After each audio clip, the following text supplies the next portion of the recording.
I heard rumors about the midnight power surge from my friends who lived on a narrow street called Maple Row. They said that every night, just after midnight, all the lights in every house suddenly turned on, even in homes that were empty or locked. At first, I thought it was an exaggeration or a spooky tale meant to creep people out. But soon, the story spread through town, and I realized many people took it seriously. Eventually, my curiosity got the best of me. One evening, I drove out to Maple Road just to see if anything strange was going on. It was a quiet, ordinary street with tidy lawns and white picket fences. Streetlights glowed faintly. Nothing seemed unusual. No flickering lamps, no odd hum from power lines. I sat in my car near the end of the block, engine off, and watched the clock on my phone as it crept toward midnight. At exactly 12:07 a.m., I saw a sudden bright flash from the windows of a nearby house. Then, in the next second, every home on that side of the street lit up, as if someone had flipped every switch at once. Porch lights, living room lamps, even overhead fixtures and attics appeared to glow. It was as if the whole row of houses had been woken from sleeping darkness. My jaw dropped. Some of the houses were clearly vacant, with for sale signs out front, yet lights glared in their windows too. I climbed out of my car, stunned, and just as quickly the lights all snapped off again. The street returned to normal, silent, and dim. My phone read 12:09 a.m. The entire event lasted only 2 minutes. I felt my heart pound. I tried to convince myself that maybe there was a single circuit or a shared line, but it made no sense for them all to switch on like that, especially in empty buildings. I decided then that I needed answers. Over the next week, I asked around. Many residents of Maple Row confirmed they witnessed the lights flick on every night, always around the same time, and for just a couple of minutes. One family said they tried unscrewing every bulb in their home, yet at midnight, there was still a glaring brightness coming from their fixtures, as if the removed bulbs didn't matter. That terrified them enough to stay at a relative's place for a while. Electricians were called. They inspected the wiring in multiple homes, expecting to find faulty circuits or old panels. What they discovered was that each night's event caused a breaker to trip in every house, but in a bizarre way. The breaker would click off for a split second and then click back on, causing a newfound surge that powered every light. Wires themselves showed no damage, and outlets weren't overheating. The mayor eventually brought in city electrical experts, who poked around in the utility boxes and tested the main lines. They found nothing unusual, everything was up to code. Yet the nightly surge continued. Word spread to local news outlets. A small TV crew arrived to film at midnight. They placed cameras in a few homes and mounted one outside on the sidewalk. That evening, I joined them, standing behind the camera operator on the lawn of a resident named Mrs. Delgado. Shortly after midnight, the TV lights were off, giving the cameras a dark shot of her windows. Then, all at once, every window in Mrs. Delgado's house exploded with light. The filming equipment captured the moment perfectly. The surge illuminated the cameras, and the same event happened up and down the street. It was as though Maple Row was momentarily set on stage under bright spotlights. Just as quickly, everything went dark again. The TV crew replayed the footage, confirming the lights came on simultaneously, within a fraction of a second of each other. The next morning, the crew interviewed Mrs. Delgado. She looked tired, as though the strain of these nightly flashes was wearing her down. She explained that her young son woke in terror every night at exactly 12:07 a.m., telling her, "The lights are calling me." She had removed every lamp in his bedroom to try and calm him, but somehow the overhead fixture still turned on, shining straight into his eyes. Mrs. Delgado said she was thinking of moving, but the local real estate market was poor and she felt trapped. Meanwhile, another resident, Mr. Tan, suspected someone was hacking the power grid. He tried installing special surge protectors and switching off his main breaker before midnight. Oddly enough, even with the breaker lever set to off, his house still lit up. The situation made no sense. Mr. Tan joked, "We must have ghosts paying our electric bill." Eventually, the county's main power company sent 2 specialists, Ms. Alvarez and Mr. Donnelly, to examine Maple Row's connections. I followed them during their inspection. They wore bright orange reflective vests and used handheld meters to measure voltage. They checked the street's substation late one afternoon, looking for anomalies in the lines leading to Maple Row. Ms. Alvarez shook her head at one point and said, "Everything reads fine, no odd spikes, no unusual loads." Mr. Donnelly climbed a utility pole to check wiring, only to confirm there was no tampering. They left exasperated, saying they had no solution. Residents on Maple Row began forming a nightly watch group, hoping that if they stood outside together, they might see or sense something that triggered the surge. People tried scanning for radio signals, using EMF detectors, or even counting down to midnight like it was New Year's Eve. Each time the lights flashed on, then off, leaving them with no additional clues. Some people reported side effects or weird experiences. A teenage girl insisted that every time the lights turned on, she felt static, raised the hair on her arms, and heard a faint ringing in her ears. An older man claimed he also felt the air grow charged, as though a thunderstorm was about to break. But there was never any thunder, and the phenomenon took place even on clear nights. A group of engineers from the local college heard about Maple Row and obtained permission to install data logging devices in several homes, tracking the voltage in half-second intervals. They expected to see a massive spike or a drop. What they recorded was puzzling. At 12:07 a.m., exactly, the voltage levels in every house momentarily dipped, then soared back up for about 2 minutes. It was as though power was being rerouted or reintroduced at a higher level, but no cause could be pinpointed. The logs confirmed the lights were definitely receiving a boost, enough to illuminate them in full. Yet the main lines outside showed no such fluctuation.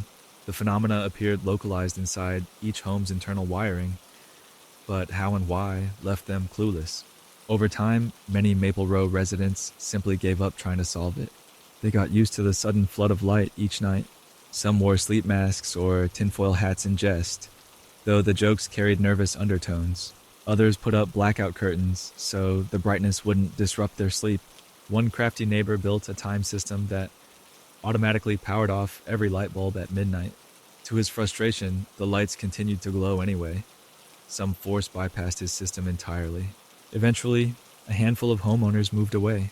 New buyers or renters arrived, often unaware of the street's odd reputation. When they experienced their first midnight surge, they'd rush into the street, confused and startled, only to learn of an event that had become nightly routine for the rest of the block. The city considered replacing all wiring along Maple Row, but the cost was prohibitive, and no official believed the project would yield real answers. With no dangerous fires or major losses, the phenomenon remained a mystery rather than an emergency. Still, I couldn't let it go. One night, I woke up before midnight and drove to Maple Row again, determined to watch from start to finish.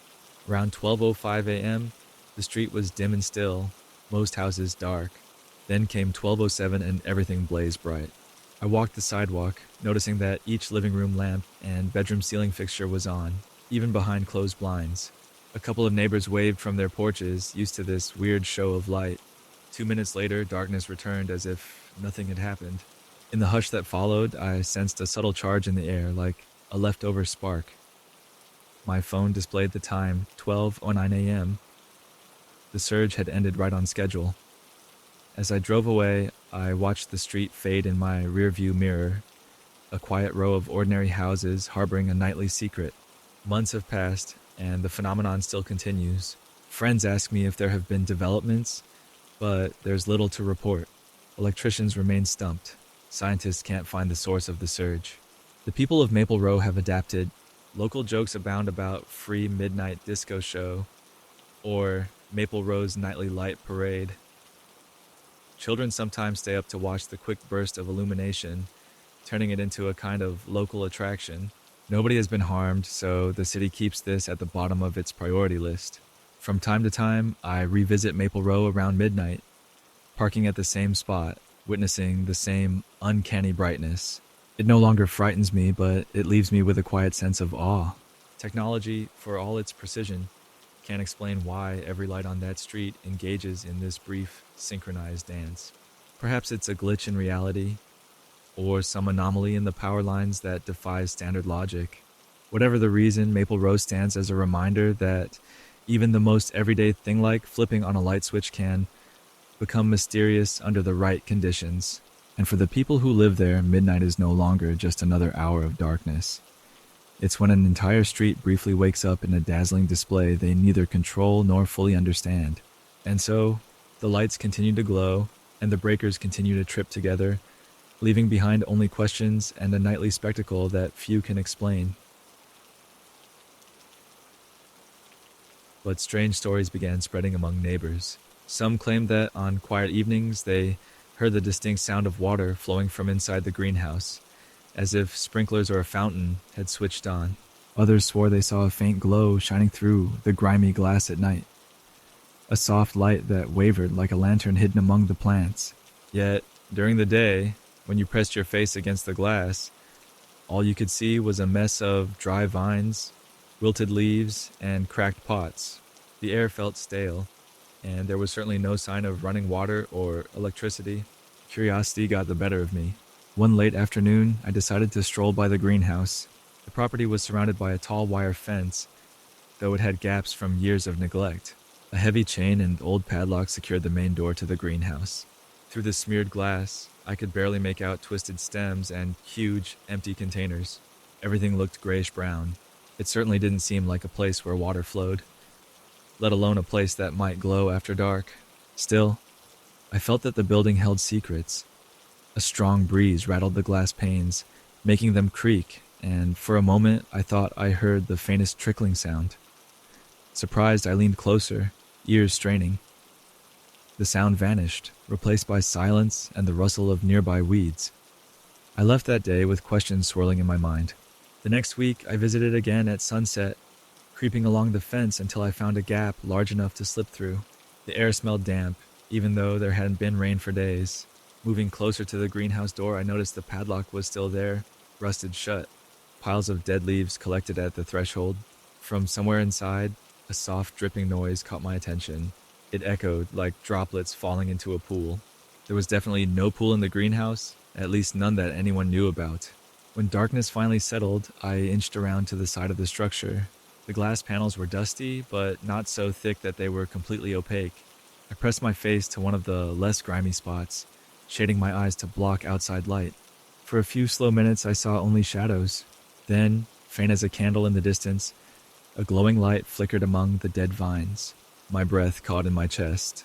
It was real, a gentle glow moving somewhere deep inside, weaving between the tangled stems. I tried to angle myself to see better, but the glass was too dirty to reveal much detail. Still, the glow was unmistakable, and beneath it all I heard a steady drip, drip, drip, as if water spilled from a broken pipe or a hidden fountain. The combination of that light and the water sound made the place feel both haunting and strangely alive. In the following days, I spoke with a few neighbors who also believed something odd was happening. An old woman down the street confided that she once kept an ear pressed to the greenhouse walls at dusk and heard what sounded like leaves rustling in a breeze. Yet the night was without wind. Another neighbor mentioned walking his dog past the fence and catching a whiff of fresh, moist earth, as though the soil inside were still full of life. Eventually, my friends and I planned a proper investigation. On a clear evening, 4 of us sneaked onto the property with flashlights and a set of small tools. We wanted to see if there was any way inside. The plan felt reckless, but curiosity overpowered our caution. The padlock on the main door was sturdy and covered in rust, impossible to break without heavy equipment. We decided instead to check for a loose window pane or a weaker hinge around the side. Sure enough, near the back of the greenhouse, a lower section of the frame looked damaged from years of neglect. My friend David managed to pry it open just far enough for us to squeeze through. A damp, musty odor hit us immediately, very different from the dusty exterior. The floor crunched with dead leaves and broken pottery. We switched on our flashlights, aiming the beams through the gloom. Tall shapes surrounded us, once lush vines now shrugged over wooden posts. Dried out fronds drooping down, everything appeared lifeless. But in the deeper rows, our flashlights began reflecting off something wet. Tiny drops glimmered on a cluster of leaves. My friend Sarah gasped. "These leaves are green," she whispered. We stepped closer and saw that, indeed, a small patch of plants still had color not vibrant, but definitely alive. Droplets rolled along the stems, as if they had been recently watered. Confused, we aimed our lights around the floor, searching for a water source. We found an ancient, rusty sprinkler head, but it was bone dry. Then, amid the silence, the dripping sound started up again, echoing across the greenhouse. It was coming from further inside, behind several towering dead vines. We followed the noise, stepping carefully over tangled roots. The air grew cooler, and a faint glow like a bluish-green haze began to envelop us. It didn't come from our flashlights. The glow seemed to emanate from a cluster of strange mushrooms clinging to the base of a large pot. They pulsed with a gentle bioluminescence. We stared in amazement. None of us had ever seen anything like it up close. And there, near the mushrooms, a tiny pool of water formed beneath a cracked pipe, dripping slowly. The trailing vines around the pipe looked surprisingly fresh, dotted with small buds. It was as though some remnant of the greenhouse's irrigation system still functioned, at least in that one spot. David reached out to touch the water. He said it felt slightly warm. The rest of us watched the mushroom's soft glow reflected in the miniature pool. If anything lived in this abandoned greenhouse, it was those fungi quietly thriving on the leftover moisture, casting their gentle light. As we stood in awe, we realized the water's drip might carry through the stillness of night, carrying outward, explaining why neighbors sometimes heard running water. The mushroom's glow bouncing off the leaves could have made it appear like a faint lantern from outside. Yet, something still felt odd, as if the place contained more secrets. Our flashlights flickered. A rustling echoed from deeper inside. We froze. A shape darted between the rows of dried vines, too quick to identify. We called out, but only silence responded. When we tried to pursue it, we found nothing. No footprints, no movement, just the hush broken by that steady drip from the broken pipe. We decided we'd seen enough for one night. Carefully, we backed out the way we came and replaced the loose window pane. Outside, we noticed the air was chilly, a light breeze sweeping over the property. We felt relieved to be out in the open, yet also exhilarated. We had discovered a hidden patch of life in a place everyone believed dead. As we left, I glanced over my shoulder. Through the glass, a soft green-blue glow pulsed like a distant firefly. Over the next few days, we debated telling the neighbors or contacting the city, but we worried officials might just shut the place down entirely or destroy the mushrooms as a potential health hazard before understanding their uniqueness. So, for a while, we kept the secret to ourselves. David wanted to go back with better equipment to study the fungi. Sarah felt uneasy, recalling the strange shape we saw darting around. She thought it might be an animal that somehow survived in the greenhouse. I wondered if the botanist who once owned the place had left behind an experimental plant or a new fungus. Maybe the greenhouse itself held on to a piece of its old life. Even now, when I pass by during the day, the greenhouse looks exactly as it always has. Dusty, lifeless, and locked. But I know that under its broken roof, water still drips, and something glows faintly in the dark. Every so often, especially on quiet nights, a soft, trickling sound emerges, hinting that nature has found a way to survive in the most unexpected corner. It's become local folklore, something neighbors like to whisper about over fences. They say the greenhouse was never truly abandoned, that its green heart beats on in secret, guarded by shadows and faint lights no one can fully explain. Sometimes I like to imagine what might happen if that tiny patch of life grows strong enough to spread throughout the greenhouse again. Maybe one day, from that lonely cluster of glowing mushrooms and hidden vines, a new garden will bloom, filling those dusty panes with renewed color and the steady, comforting sound of water flowing in a place everyone thought was long gone. Until that day, the greenhouse remains locked in mystery, an old shell with a living secret waiting patiently within. The library stands at the edge of our small town, a long-time source of pride for local readers. It's a tall brick building with high arched windows and old wooden floors that creak underfoot. By day, it feels warm and welcoming, with bright sunlight streaming through the windows, casting shapes of leaves on the reading tables. By night, however, the interior transforms into a space of deep shadows, with only the dim security lights shining. Denise once told me that the building sometimes groans at night, as if the wood beams are shifting. Her stories made me curious, so I asked if I could visit her after closing time, just to see if anything unusual happened. She agreed, telling me to come on a Friday night. The library's official hours ended at 7 p.m., after which volunteers would tidy up, and she would do the final checks before locking the doors at 8. That night, I arrived right at closing. Once the last patrons left and the main lights were turned off, the interior took on a quieter, more mysterious atmosphere. Only a few emergency lights and small lamps glowed in the corners. The silence pressed in around us. Together, Denise and I sat at the central reading table, trying to keep calm. Every so often, she glanced over her shoulder as if expecting to see someone peeking around the corner. About half an hour passed with nothing strange, and I began to think maybe we'd go home disappointed. That was when a sudden flicker coursed through the row of security lights overhead. My eyes darted toward the nearest shelf, and for a split second, I saw something move, something dark and quick, like a person slipping from one aisle to another. I jumped to my feet, heart pounding. Denise hissed, "Did you see that?" I nodded, and we both crept deeper into the library, following the direction of the movement. The wooden floor squeaked under our shoes, and the air felt cool, almost chilly. The overhead lights blinked again, casting our shadows in odd shapes against the walls. We called out, "Hello?" but no one answered. We checked each aisle, scanning for any sign of a person. The library was completely locked from the inside, so it was unlikely an intruder had broken in. Finally, we reached the far corner of the building where old reference books were kept. There we found no one, just rows of silent volumes and a faint smell of dust. The lights flickered once more, and I caught another glimpse of a shape near the encyclopedias. Denise gasped. It was definitely not our reflection. It disappeared in a blink, as though it had melted into the shelves. A moment later, the lights stabilized, and the aisle looked perfectly normal. Feeling chills up my arms, I suggested we check the security cameras.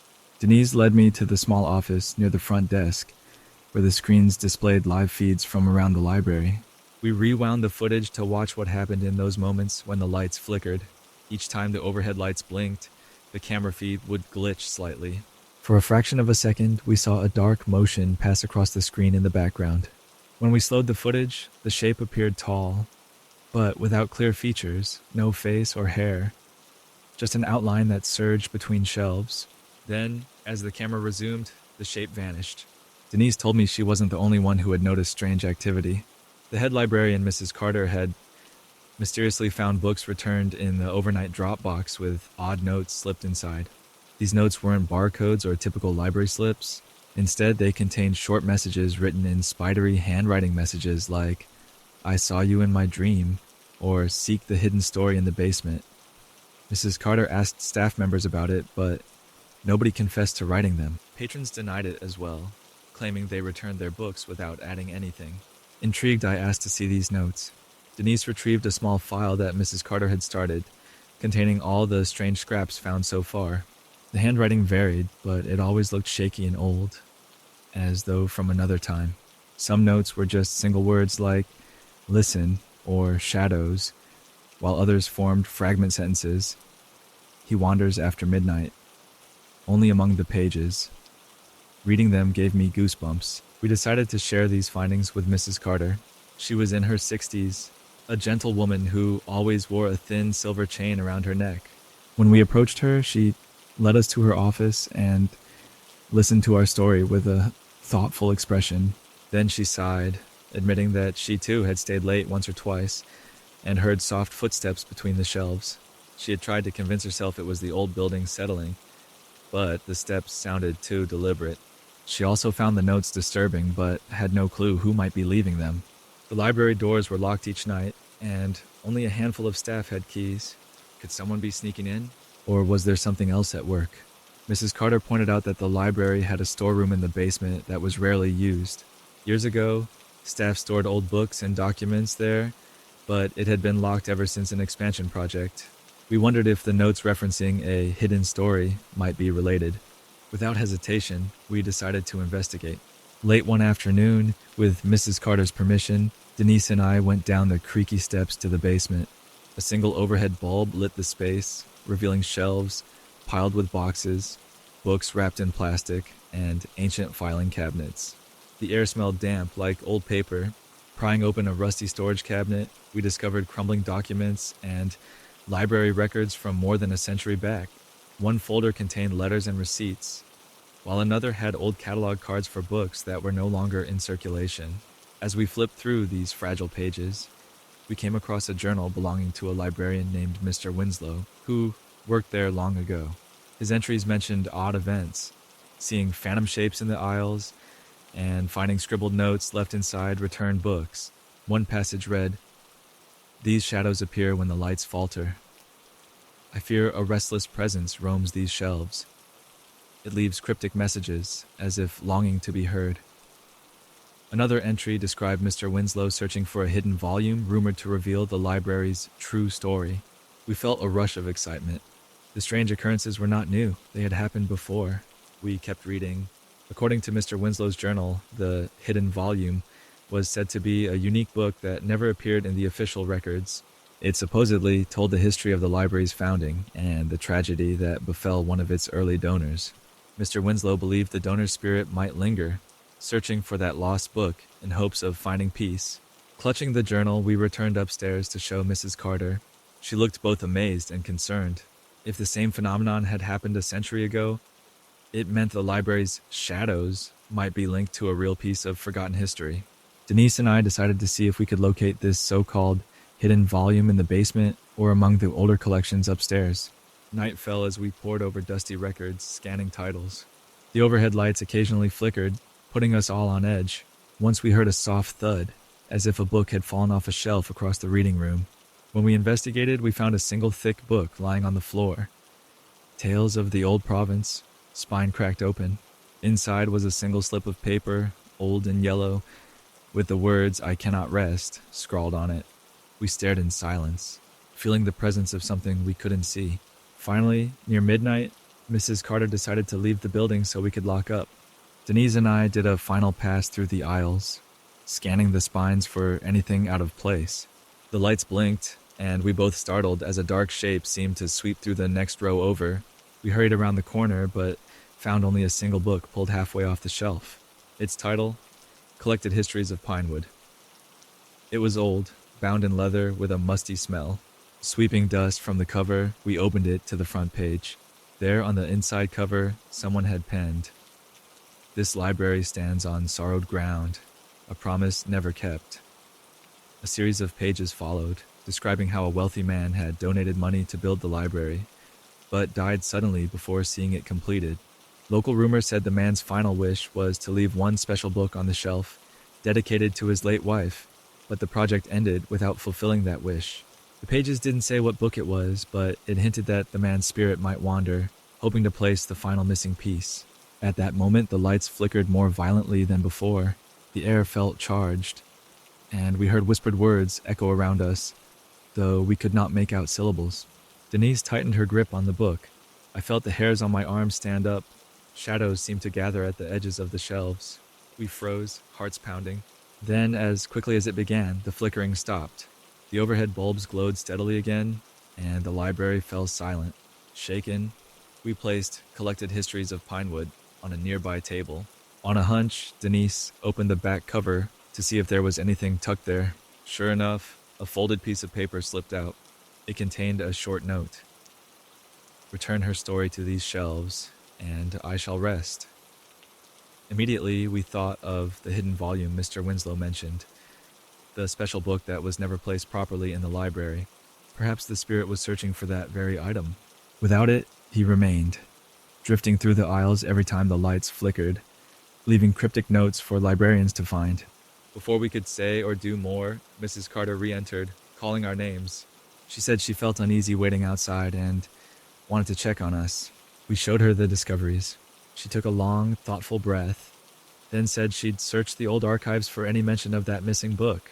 Meanwhile, she asked us to return the next morning and see if any new notes appeared in the overnight drop. If the spirit was seeking something, maybe it would provide more clues. When we left the library, the clock read 12:30 a.m. The night sky felt calming after the tension inside. Still, I couldn't shake the image of that shifting shadow and the haunting words we found. Over the coming days, Mrs. Carter delved into the archives. She discovered a single record of a book titled Eternal Songs, dedicated to the donor's wife, meant to be cataloged decades ago but never was. No one could find that volume listed in the modern inventory. Perhaps it was lost or hidden away in some dusty corner. We never located Eternal Songs, but as we continued searching, the nighttime flickers lessened and the notes inside returned. Books stopped appearing. It was as if our effort to bring the truth to light allowed the spirit to calm, no longer roaming with the same urgency. Still, there are times when Denise stays late and glimpses a tall shadow in her peripheral vision. Sometimes the overhead lights blink a few times, then steady. She wonders if the person behind that shape is still watching, hoping we'll one day uncover the final piece. Even now, if you visit Pinewood Library at closing time, you might sense something in the air. The shelves hold more than stories. They hold secrets left by those who never got to finish their own tale. And if you see a flicker overhead or catch a glimpse of movement out of the corner of your eye, don't be alarmed. It might just be the lingering presence of that lost donor, checking the shelves, still searching for a resting place for his last gift, still leaving messages in books and notes that whisper of a story waiting to be told. I parked my car outside the old property on Sycamore Lane late one afternoon. The sun was setting behind the rows of tall oak trees, and a long shadow fell across the front yard. I didn't know what to expect. Neighbors had warned me many times to stay away from the property, but my curiosity was stronger. Boards were piled near the front door, as if workmen had dropped everything and run off in a hurry. I walked closer to the fence. My heart pounded with each step. Small cracks ran along the stone path leading to the front porch, and weeds had taken root in every corner. This was the place people called the Whispering House. I had heard all the stories. While trying to renovate the house, crews kept hearing voices from behind the walls. Nails went missing. Hammers and saws started moving on their own. Several workers quit after claiming the house talked back to them whenever they drove a nail or tried to break down a wall. I am not a ghost hunter or anything like that. I am just a curious person who wants to know the truth. Part of me hoped I would hear nothing and see nothing, so I could go home and sleep without fear. Another part of me, however, was a little excited. I wanted to experience something strange, something nobody else had been able to understand. When I reached the porch, I noticed the front door had no handle. There was only a big sheet of plywood nailed over the entrance. It looked sloppy, as though someone did it quickly. I lifted one side and it gave way easily. The nails were loose. One by one, I pulled them out, trying not to make too much noise. As soon as I removed the last nail, the plywood fell with a dull thud. Dust flew into the air, causing me to cough. I stepped inside. The hallway was dark. My flashlight cast a narrow beam across the bare floors. The space smelled like old wood and damp plaster. Loose wires dangled from the ceiling, and pieces of drywall lay scattered around. On my left, I saw a door leading to what looked like a small living room. To my right, a flight of stairs went up to the second level. I took a few cautious steps forward. The house felt cold, even though it was still summer. My own footsteps echoed as if something was mimicking them. I stopped to listen, but everything was silent. Well, almost silent. A low, faint rustling came from somewhere above me. It sounded like someone brushing against plastic sheets or moving old boxes in an attic.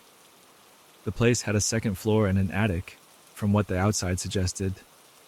I wondered if an animal had gotten in. I walked down the hallway toward what must have been the kitchen. There were countertops without cabinets, random tools on the floor, and a half-finished sink. A single window allowed a bit of fading daylight to pass through. I shivered, feeling uneasy. The stories I heard played in my head. The house whispering at odd hours, hammers pounding at dawn, voices in empty rooms. I decided to speak out loud, just to see if I'd get a response. "Hello?" My voice came out shaky. Immediately, I regretted it. The silence that followed felt heavier, as if the house was waiting for something. My heart thumped in my chest, and I tried to calm myself. There was no answer, no echo, no whisper, but the air felt tense. Still, I forced myself to keep exploring.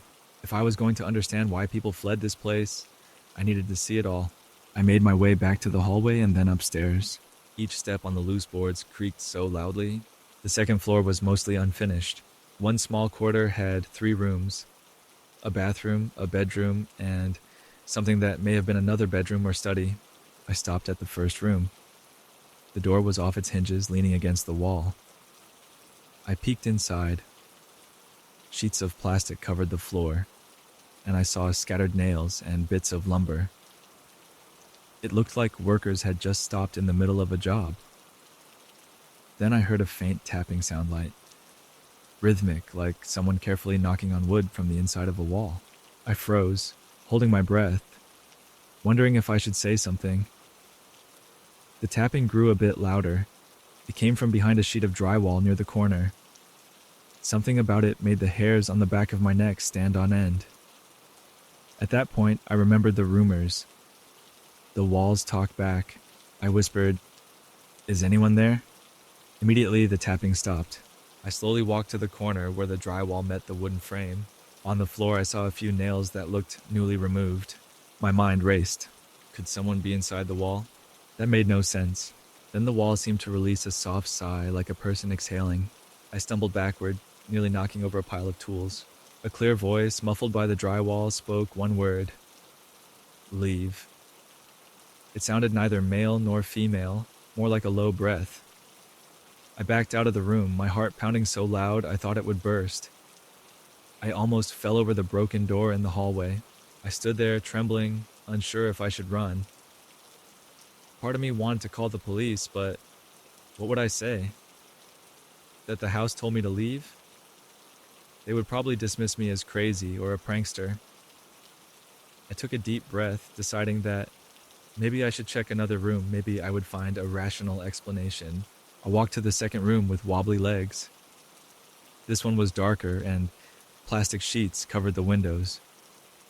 My flashlight beam revealed a half-finished floor and sawdust everywhere.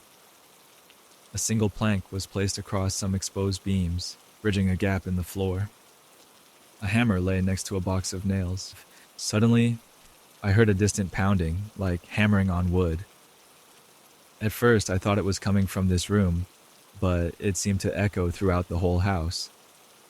Then it stopped as quickly as it started. My pulse quickened. Something was definitely not right. I thought about all those people who refused to work here after hearing strange sounds. Could it be the wind or some trick of old lumber expanding at night? But that voice, "Leave," did not sound like wind. I also remembered the neighbors' stories about hammering sounds at dawn, as though someone continued building but never made progress. I noticed a small door near the back of the second room, possibly a closet. I stepped closer, shining the flashlight on it. The door handle looked rusted, but the door itself appeared new. My intuition told me not to open it, but I reached for the handle anyway. It wouldn't turn. I tried pulling it, and it rattled in place. Then I heard a faint whisper from beyond the door, like someone speaking a language I couldn't grasp. Chills ran through my entire body. My hand shook on the handle.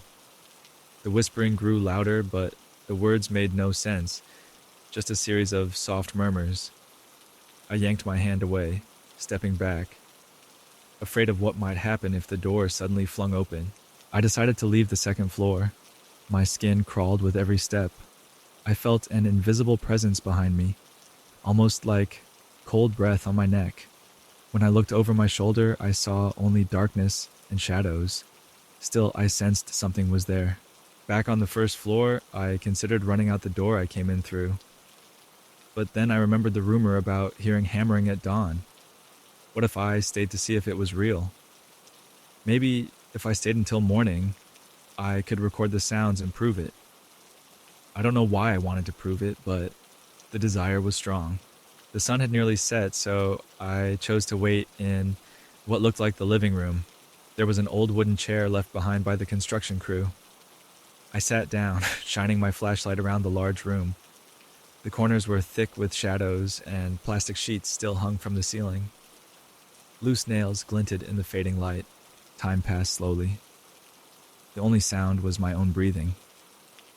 After a while, the interior grew pitch black, except for the small circle of light from my flashlight. My mind started to play tricks on me. Every small creak made me jump. My eyes kept darting to the dark corners, expecting to see a silhouette. At some point, I must have dozed off. I jolted awake to the sound of a loud bang. My flashlight had rolled from my grip and lay on the floor, beaming at the wall. I rubbed my eyes, heart racing. The house was quiet again. Then came another bang, this time from above. It sounded like a hammer driving a nail. I stood up, grabbing my flashlight, and followed the noise. It came from the stairs, but as soon as I started climbing, the hammering stopped. I paused, waiting in silence. The darkness made everything worse. A single board squeaked under my foot. Suddenly, I heard a whisper from the top of the stairs. I couldn't make out any real words. It was like a hushed chant, soft and ragged, echoing off the walls. I froze, shining my flashlight up the steps, but saw nothing. Then behind me, another whisper, this time from the living room, where I had just been. It was as if the house itself had multiple voices, each calling me from a different area. Panicking, I ran down the hall toward the front door. My flashlight bounced against the walls, creating strange, dancing shadows. I stumbled over broken pieces of wood. I almost forgot that the front door was boarded up, but when I reached it, I saw that the plywood had been tossed aside. I had left it that way when I entered. The door behind it was half constructed without a handle, just a rough wooden plank serving as a barrier. Trying not to breathe too hard, I pushed the plank door. It opened with a long creak that made me cringe. I was sure the entire house could hear me. I squeezed through, stepping onto the front porch. A gust of wind nearly knocked me over. Relief washed over me when I realized I was outside. Yet, for some reason, I turned around one last time. I wondered if I was truly safe. Then from inside, I heard slow, deliberate tapping. It was quieter than before, but it almost felt like it was calling me to come back. The sense of dread was overpowering, and I stepped off the porch, determined to leave this cursed place. I hurried past the overgrown yard and back to my car. My hands shook as I tried to connect the key to the ignition. The engine roared to life, and I took off down Sycamore Lane without looking back. At least not right away. After driving a short distance, I glanced in my rearview mirror. For a moment, I thought I saw a faint light glowing in the upstairs window, like a lantern or a flashlight. Then it vanished. I drove home in silence, my mind racing with questions I couldn't answer. Did the walls truly talk? Or was it my own fear playing tricks on me? I had heard that one clear word, leave. There was nothing imaginary about that. The voice was too real, too cold, and far too direct. I stayed up the rest of the night, my thoughts spinning. Eventually, dawn arrived. I wandered to my window facing east. Even though I was miles away from the house, I imagined I could still hear that distant hammering, faint but steady, echoing through the early morning quiet. Maybe it was just my imagination, or maybe the house was truly alive in some way I could not explain. The next day, I spoke with a neighbor who lived across from the property. She told me the hammering always starts at sunrise, even though no one has stepped foot in there for months. She also said in a low voice that construction crews claimed to hear someone walking the hallways at night. Tools would vanish and reappear in strange places.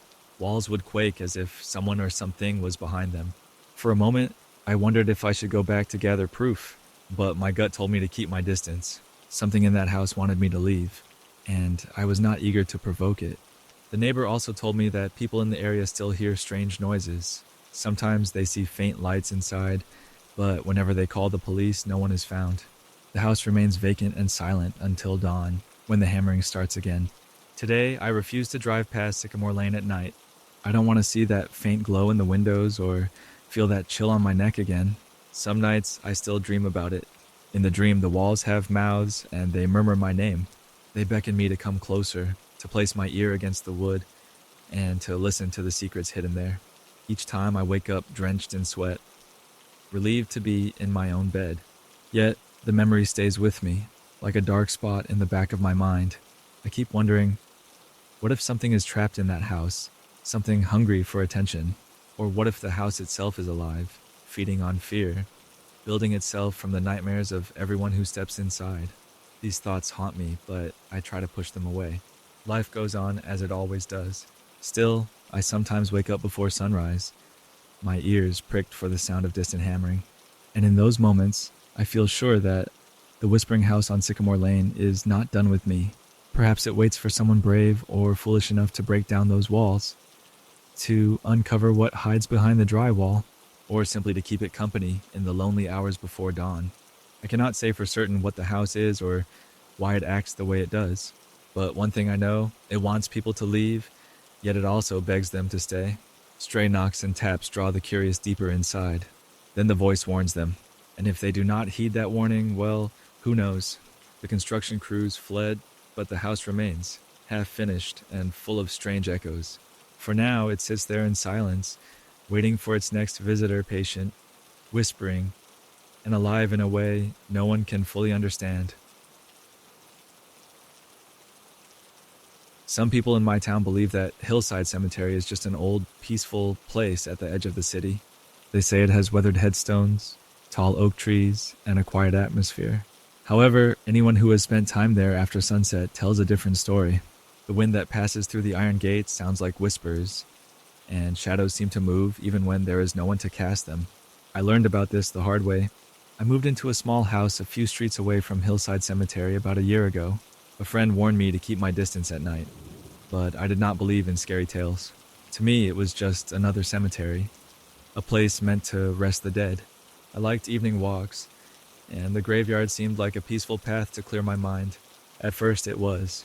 I would stroll along the pavement and read the names on the oldest headstones, some from the 1800s.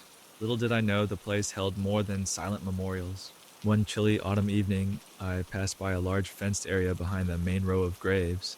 The fence looked newer than everything else, as if someone had built it recently to block off a certain part of the cemetery. The path leading there was broken and overgrown, as if no one had walked down it for years. That was strange, since all the other paths were well kept by the groundskeeper. My curiosity made me step closer. Through the gaps of the fence, I could see a small set of older gravestones, their inscriptions worn smooth by time. I felt an uncomfortable chill as I stood there. Something about that area was unsettling. The air seemed colder, and the leaves under my feet felt damp, even though there had been no rain for days. I noticed a sign on the fence saying, "Under repair, keep out," but there was no sign of any recent work. That evening, I left quickly, deciding the fence must have been put up to prevent injuries from the broken ground. The next day, I returned in the late afternoon. The sun was low on the horizon, leaving long shadows across the headstones. I wanted to see more of that fenced area, so I walked directly toward it. The fence was taller than I remembered, nearly taller than me, with a twisted wire at the top. I wondered why the cemetery caretaker felt the need for such a barrier. Peering through a gap in the wood, I saw what looked like a fresh dirt pile in the far corner. It was out of place among spoiled leaves and wild grass. Fresh dirt usually means a new grave, or at least new work, but the sign had said under repair, not new grave. A sudden rustle from behind the fence made me jump. It sounded like something or someone moving earth with a shovel. But it was only around 4 in the afternoon, so it seemed too late for typical grounds work. I waited, but the sound died away. No voices, no footfalls, nothing. I decided to call out, "Hello, anybody there?" No answer. The hair on my arm stood up. I left, feeling vaguely disturbed. That night, while trying to sleep, I could not shake the memory of that rustling noise. Over and over in my mind, I replayed the moment I heard it. It was definitely the sound of dirt being turned over, but why so late in the day? And why behind that tall fence? The next week, the city held a small event in the public park next to the cemetery. I wanted to forget my uneasy feelings, so I met some friends at the gathering. We enjoyed food, music, and a few laughs. But my mood changed around dusk when I heard an older couple talking about the strange happenings at Hillside Cemetery. They spoke softly, afraid of being overheard. The man said, "I swear I heard digging sounds last night. Could be an animal, but the footprints looked human." His wife replied, "It's that old part of the cemetery. They fenced it off years ago, and nobody's fixed the path." He nodded. "Yes, the caretaker said it's not safe. Something about unstable ground. But I've seen footprints leading away from that fresh dirt pile, going right to the fence and then disappearing." I nearly choked on my drink when I heard that. Fresh dirt, footprints, and the mention of the fence, exactly what I'd noticed. My mind was full of questions. Were people sneaking in? Was there something hidden behind that fence?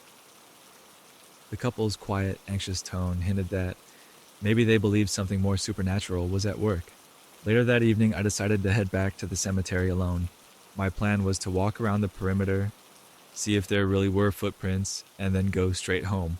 The caretaker's office was closed, so I had no one to ask for permission. I slipped through the main gate, which is rarely locked. Dusk settled across the rows of gravestones, and a weak breeze stirred the leaves. Near the fence, the path was indeed broken. Large cracks formed a zigzag pattern, making it hard to walk without stumbling. As I got closer, I spotted footprints in the soft earth. They were faint, but the shape and size looked like a person's boot print rather than an animal's paw. They led directly from the backside of the fence into a darker patch of grass. Then, just as the older man had said, they vanished as if the person walked away and disappeared. There were no drag marks, no partial prints, just an abrupt stop. I felt a shiver run up my spine. The fence loomed before me, and beyond it, I could just make out the fresh dirt pile. At that moment, a faint scraping sound reached my ears, like metal against rock. My heart pounded. I had to force myself not to run. Instead, I pressed my ear to the wooden boards, straining to hear more. The scraping sound stopped. Silence. Then a soft thump, as if a shovel had hit the ground. I called out, "Hello? Is anyone digging?" In response, there was a swish of movement. If it were a person, they were moving away from my side of the fence. Then all went quiet again. The tension in the air felt heavy, almost suffocating. Unsure what to do, I backed away and headed home, feeling like a coward, but also too frightened to investigate further. That same night, I couldn't sleep. Every small noise made me jump. My windows rattled whenever the wind picked up, and I imagined footsteps outside. But it was all in my head, I told myself. Finally, around 3 in the morning, I heard a distant sound that was unmistakable. A spade striking earth. It drifted through the still air, quiet and rhythmic, as if carried by the breeze from the cemetery. By all logic, I shouldn't have been able to hear it from my house, but I felt certain that was where it was coming from. My imagination or not, it filled me with dread. The next day, I managed to track down the caretaker, a man named Mr. Hodges. He was an older gentleman who had been working at the cemetery for many years. I explained what I'd heard and seen, expecting him to brush me off. Instead, he looked down at the ground, wringing his hands as if deciding whether to share a secret. Finally, he spoke in a low voice. "That section is closed for a reason. Used to be an old family plot. History says the land started sinking in certain spots, making it dangerous. We fenced it off and tried to fix the ground, but nothing worked. One day, we found a new hole dug near an ancient grave, old as anyone can remember, with no sign of who was digging. Footprints led to the fence and stopped. Why didn't you fill the hole in?" I asked. He sighed. "We did, many times, but it keeps coming back, always at night, always with fresh dirt around." A chill spread through me. "You've never caught whoever's doing it?" Hodges shook his head. "I even camped out one night to watch. Heard the digging, but whenever I went to check, there was no one there. It's too strange. I reported it to my supervisor, but they said to just leave that part closed. We're not supposed to let anyone in, so if you're smart, you shouldn't go near it." Of course, being told not to go somewhere only made me more determined. It felt like a puzzle I needed to solve, or at least confirm. Was it just a prankster? Or was there something else, something beyond normal explanation? That evening, I made a bold choice. I waited until after midnight, then grabbed a flashlight and a small camera. If I could record whatever was happening behind the fence, maybe I would have proof. My nerves were raw, my stomach full of knots. Still, I slipped through the main gate of the cemetery. The moon cast faint beams of light over the headstones, and a gentle wind rattled the branches of the old oak trees. I approached the fence. Everything was quiet, no digging, no movement. For a moment, I considered leaving, but then I spotted something at the base of the fence. Fresh footprints. They were pressed into the soft dirt, leading toward a small gap in the wooden planks. The gap was large enough for me to squeeze through if I dared. My heart hammered in my chest, but curiosity won out over fear. I turned off my flashlight to avoid drawing attention, then carefully slipped through. On the other side, the air felt colder. The ground was uneven, and I had to watch my step. Tall, crooked gravestones loomed in the darkness, each with a faintly visible inscription. Toward the far corner, the ground looked freshly disturbed. It was the same spot I had seen from the outside. I walked slowly, every muscle tense. The entire area felt wrong, like I had stepped into a different place where the rules of nature did not apply. Suddenly, a faint scraping echoed through the stillness. I spun around, shining my flashlight in the direction of the sound. Nothing was in sight. Another scrape, then a dull thump. The noise came from behind a leaning headstone. I moved closer, my flashlight beam trembling with my shaky hand. In the pale light, I saw a depression in the ground, a hole that looked recently dug. Next to it lay a battered old shovel, its handle splintered, but no person was around. My heart pounded so hard I could hear it in my ears. I found footprints too. They led from the hole to another part of the fence. I followed them with the flashlight beam. After several steps, they vanished, just like before. No sign of the figure or person who made them. I squatted down by the hole. The loose dirt smelled like wet earth. Something about that smell felt wrong, as though it was fresh from deeper underground, not just near the surface. My flashlight flickered, battery draining, or maybe just nerves making my hand unsteady. A sudden chill raced down my spine as a soft whispered sound rose behind me. It was not quite a word, more like a breathy syllable. I wheeled around, shining the light in all directions. Nothing. The whisper came again, as if from the darkness itself. My fingers grew numb from fear, but I forced myself to remain calm. "Is someone there?" I said, my voice trembling. The only answer was a low moan of wind blowing through the old trees and half-toppled headstones. The shovel, as if stirred by an unseen hand, rocked slightly on the dirt. I stumbled backward, almost tripping over a stone marker. Panic overtook me, and I retreated, heading back toward the gap in the fence. I no longer cared about capturing evidence. I just wanted out. As soon as I made it to the fence, I squeezed through the opening. On the other side, I broke into a run, ignoring the cracked path until I was clear of the cemetery. Once I reached the street, I bent over, trying to catch my breath. Never in my life had I felt such an overpowering sense of dread. I was sure something had been there, something that did not want me to see its work. That night, even from my house, I heard faint scraping sounds on the breeze. They were distant but constant, like someone laboring with a shovel under the moonlight. Every heartbeat felt thick with fear. I tried to remind myself I was safe, but my mind kept replaying the sight of that lonely shovel. Who or what was digging? The next morning, I returned to the caretaker's office and told him everything.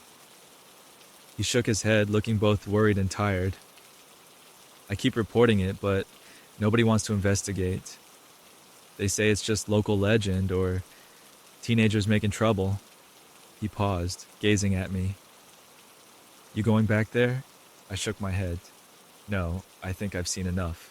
Yet, sometimes I feel a pull. Maybe I want answers, or maybe I feel that if I do not check, something worse could happen. The caretaker says the city will eventually tear down that fence and do more landscaping. But until then, the hole keeps reappearing. The footprints come and go, and each new night carries the echo of a shovel striking the earth. Now, whenever I walk near Hillside Cemetery, I stay on the main road, even during the day.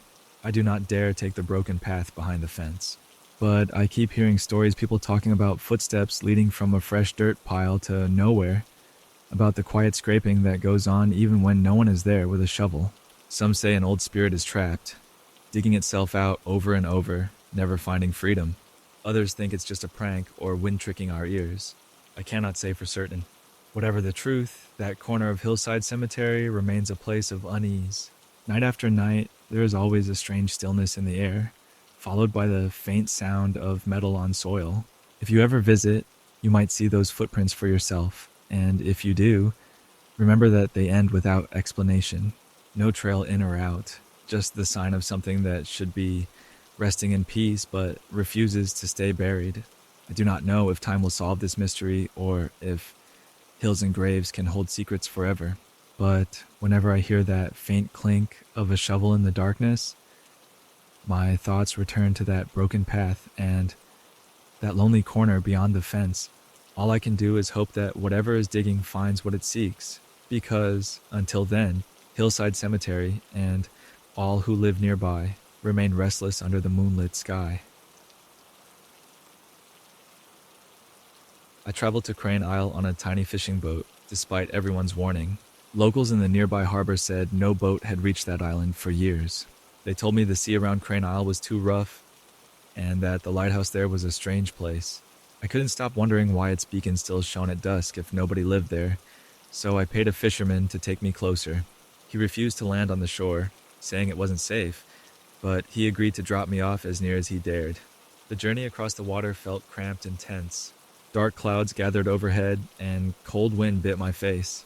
The fisherman barely spoke, only muttering about how quick I needed to be. When we saw the silhouette of the lighthouse in the distance, my heart pounded. Even from far away, I could see faint light at the top, but it was only midday and the lamp shouldn't be lit yet. My gut twisted with a mixture of excitement and dread. After a rough ride, we reached a point close to the shore. The fisherman cut the motor. He tossed me a small rowboat and said, "This is as far as I go. Don't stay on that isle any longer than you have to. Keep your eyes open." I climbed into the rowboat, lowered my gear, and started paddling. Waves buffeted me, but I pushed through until I scraped against a rocky beach. I pulled the rowboat higher on land, hoping it wouldn't drift off, then looked around. The fisherman had already turned back, his boat a speck heading toward the mainland. Crane Isle felt silent except for the wind whistling through the jagged rocks. Seaweed clung to the stones along the shore, and I saw no footprints in the sand. It looked as though no one had visited in a very long time. Ahead, the ground rose up, leading to a small cluster of trees, and then the lighthouse itself. The structure loomed like a lonely giant, its paint chipped and peeling. Yet, even in daylight, the glass at the top reflected a strange glow. I walked slowly, trying not to slip on the damp rocks. My heart beat louder with each step. The path up the slope was overgrown with weeds, some nearly to my waist. After a few minutes, I reached the base of the lighthouse. It was surrounded by a circle of old netting and rusty chains, as if someone once tried to fence it off to keep people out. I carefully stepped over the chain, noticing how the metal left ugly red stains on my pants. At the main door, I found it unlocked. The salty breeze made the wooden door creak loudly when I pushed it. I expected a dank, moldy smell inside, but the air felt surprisingly fresh, though cold. Sunlight from the doorway lit a small circular room. Against the wall stood a spiral staircase that led up into the tower. My pulse raced as I thought about climbing those steps, but I forced myself to take a look around first. The walls had old photos pinned up, many yellowed with age. Some showed the lighthouse when it was in good condition, with a keeper in a neat uniform standing proudly outside. His face was stern, and the caption read, "Keeper Eldred, 1923. Next to it, another photo showed a group of sailors waving from a boat. The last date on that photograph was 1947. I ran my finger over the pictures, trying to imagine life here before it was abandoned, if it was truly abandoned. I noticed a small table with a ledger on top. The cover was cracked leather, and the edges had turned brittle. Opening it, I expected to find an old log, but I was shocked to see fresh ink in the entries. I flipped through the pages. The earliest ones were from the 1930s, describing daily weather, boat arrivals, and supply runs. As I read on, the entries jumped to later decades, 1950s, 1970s, 1990s. Each time the same handwriting seemed to appear, neat and deliberate. The most unsettling part was the final entry. It was dated less than a month ago.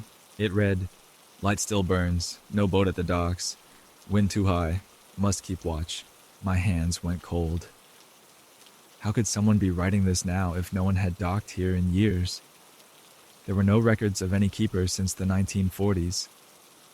Fear crawled up my spine. Still, I told myself maybe a caretaker came to do upkeep. But then, why would people claim the island was abandoned? With shaking fingers, I put the log back on the table and started climbing the spiral staircase.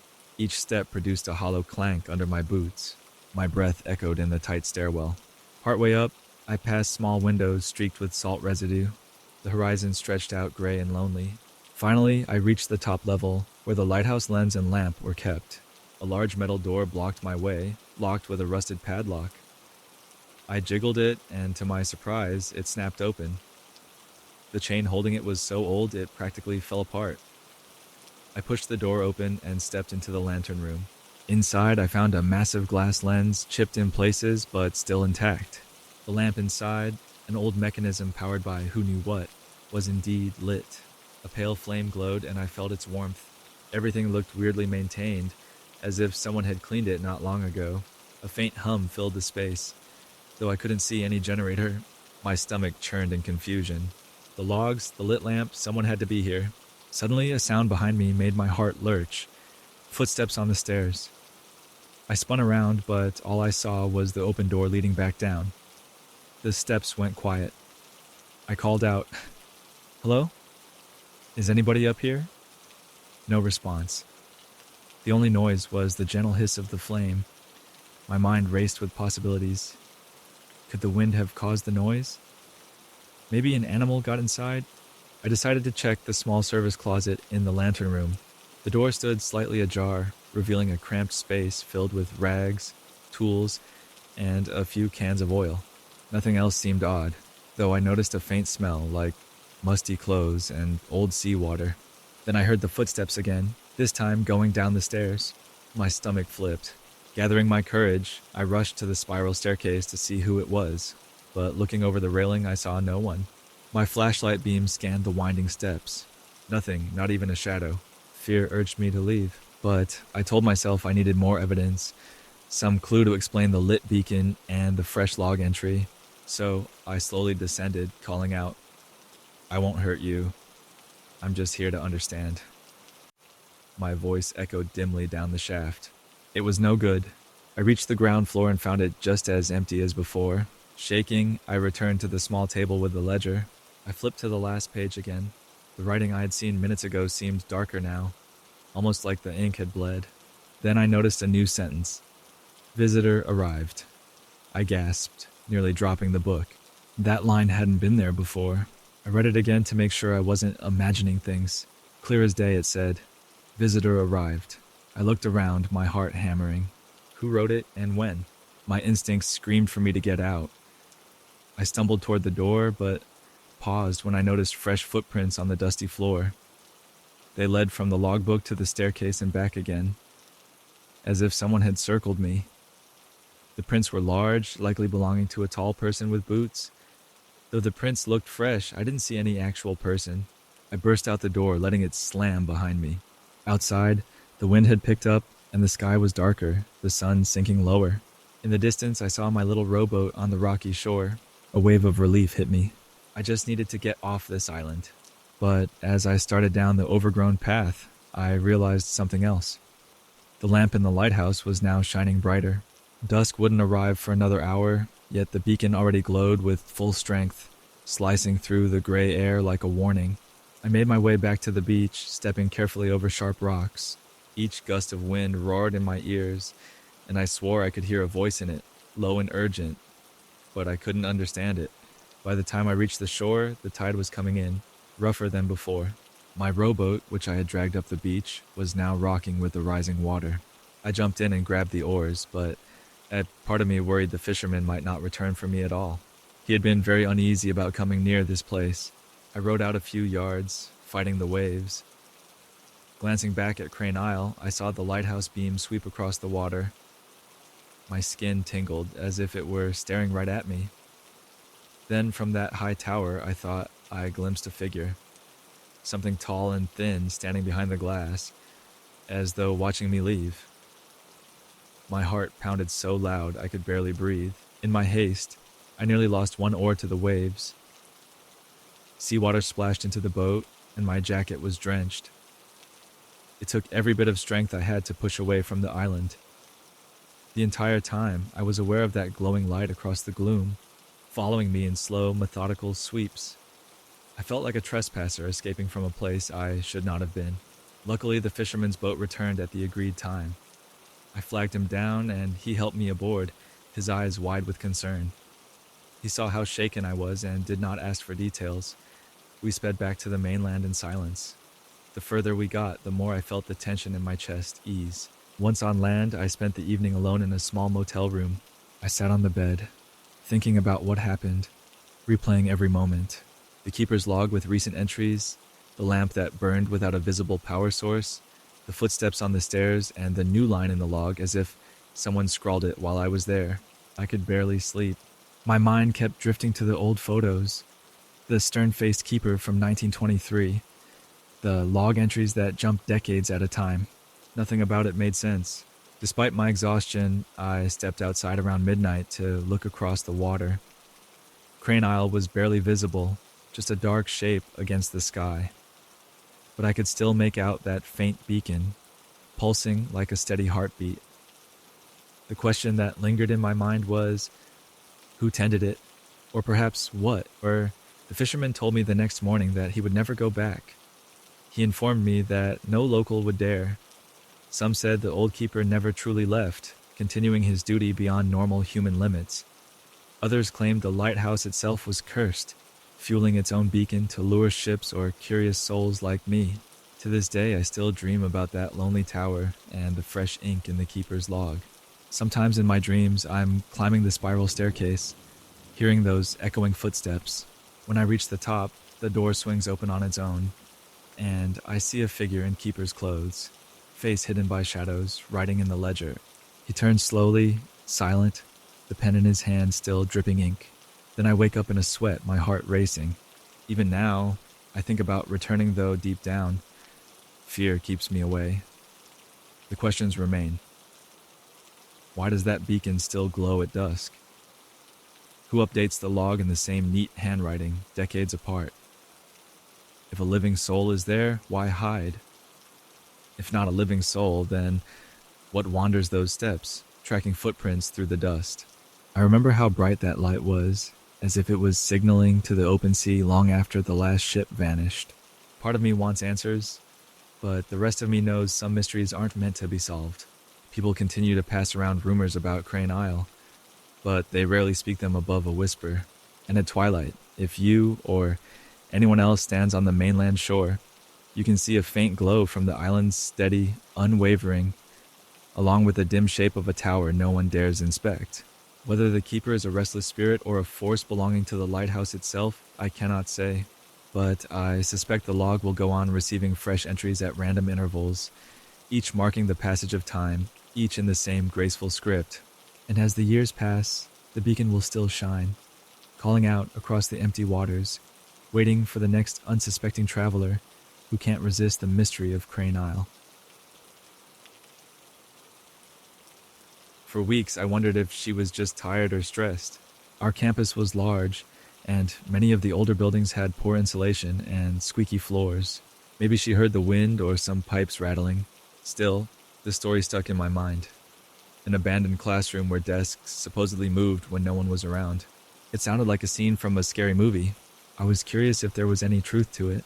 Months passed without incident, until the night I was assigned to help with an after-hours event. My job was to collect leftover materials from various classrooms and return them to the main office. It was supposed to be simple: gather clipboards, leftover handouts, and lock up each room. Around 9 p.m., I finished with the last occupied classroom in Wing A and wheeled my cart of supplies across the courtyard. Wing B stood on the far side, its windows dark and dusty. Most students avoided that building because it was old and had a foul smell from bad ventilation. According to the campus map, B106 was the last door at the end of a long hallway on the second floor. When I entered Wing B, the overhead lights flickered for a moment.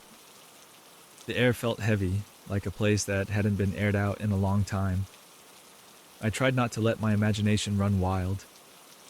I reminded myself that everything was fine, and I just needed to lock up any spare rooms. I climbed the stairs, my footsteps echoing in the empty building.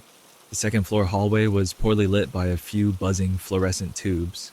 Each door I passed stood closed, numbers etched on nameplates that looked decades old. B101, B102, B103. The further I went, the quieter it seemed. My own breathing grew louder to my ears. Then I saw the sign I was looking for. B106, a faded label near a locked door with chipped paint. According to campus records, B106 had been out of use for years, considered unsafe for regular classes. I wasn't supposed to need to go in there, but I wanted to see if the door was properly locked. As soon as I touched the knob, a chill ran down my spine. The door didn't budge, confirming it was locked. But I heard something inside, a faint scraping sound.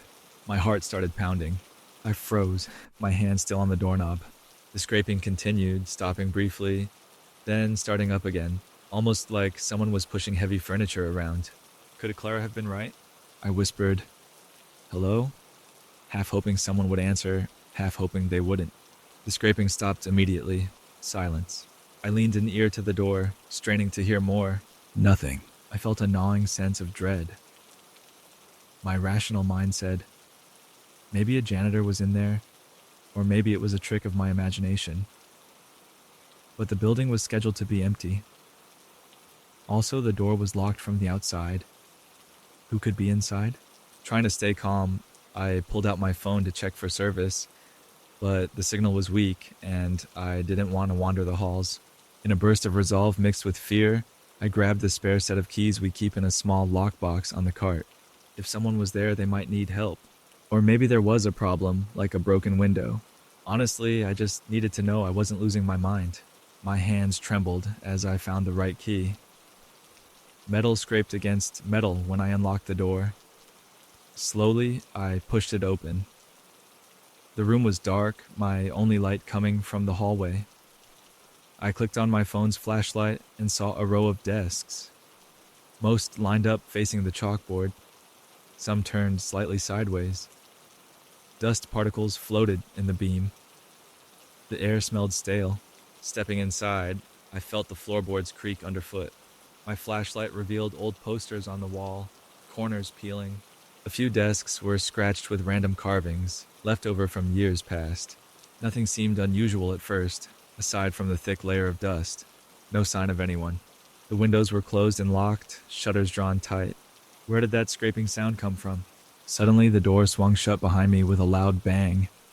I jumped, spinning around, shining my flashlight at the door. It was no longer propped open by my cart. Heart racing, I tried to calm myself.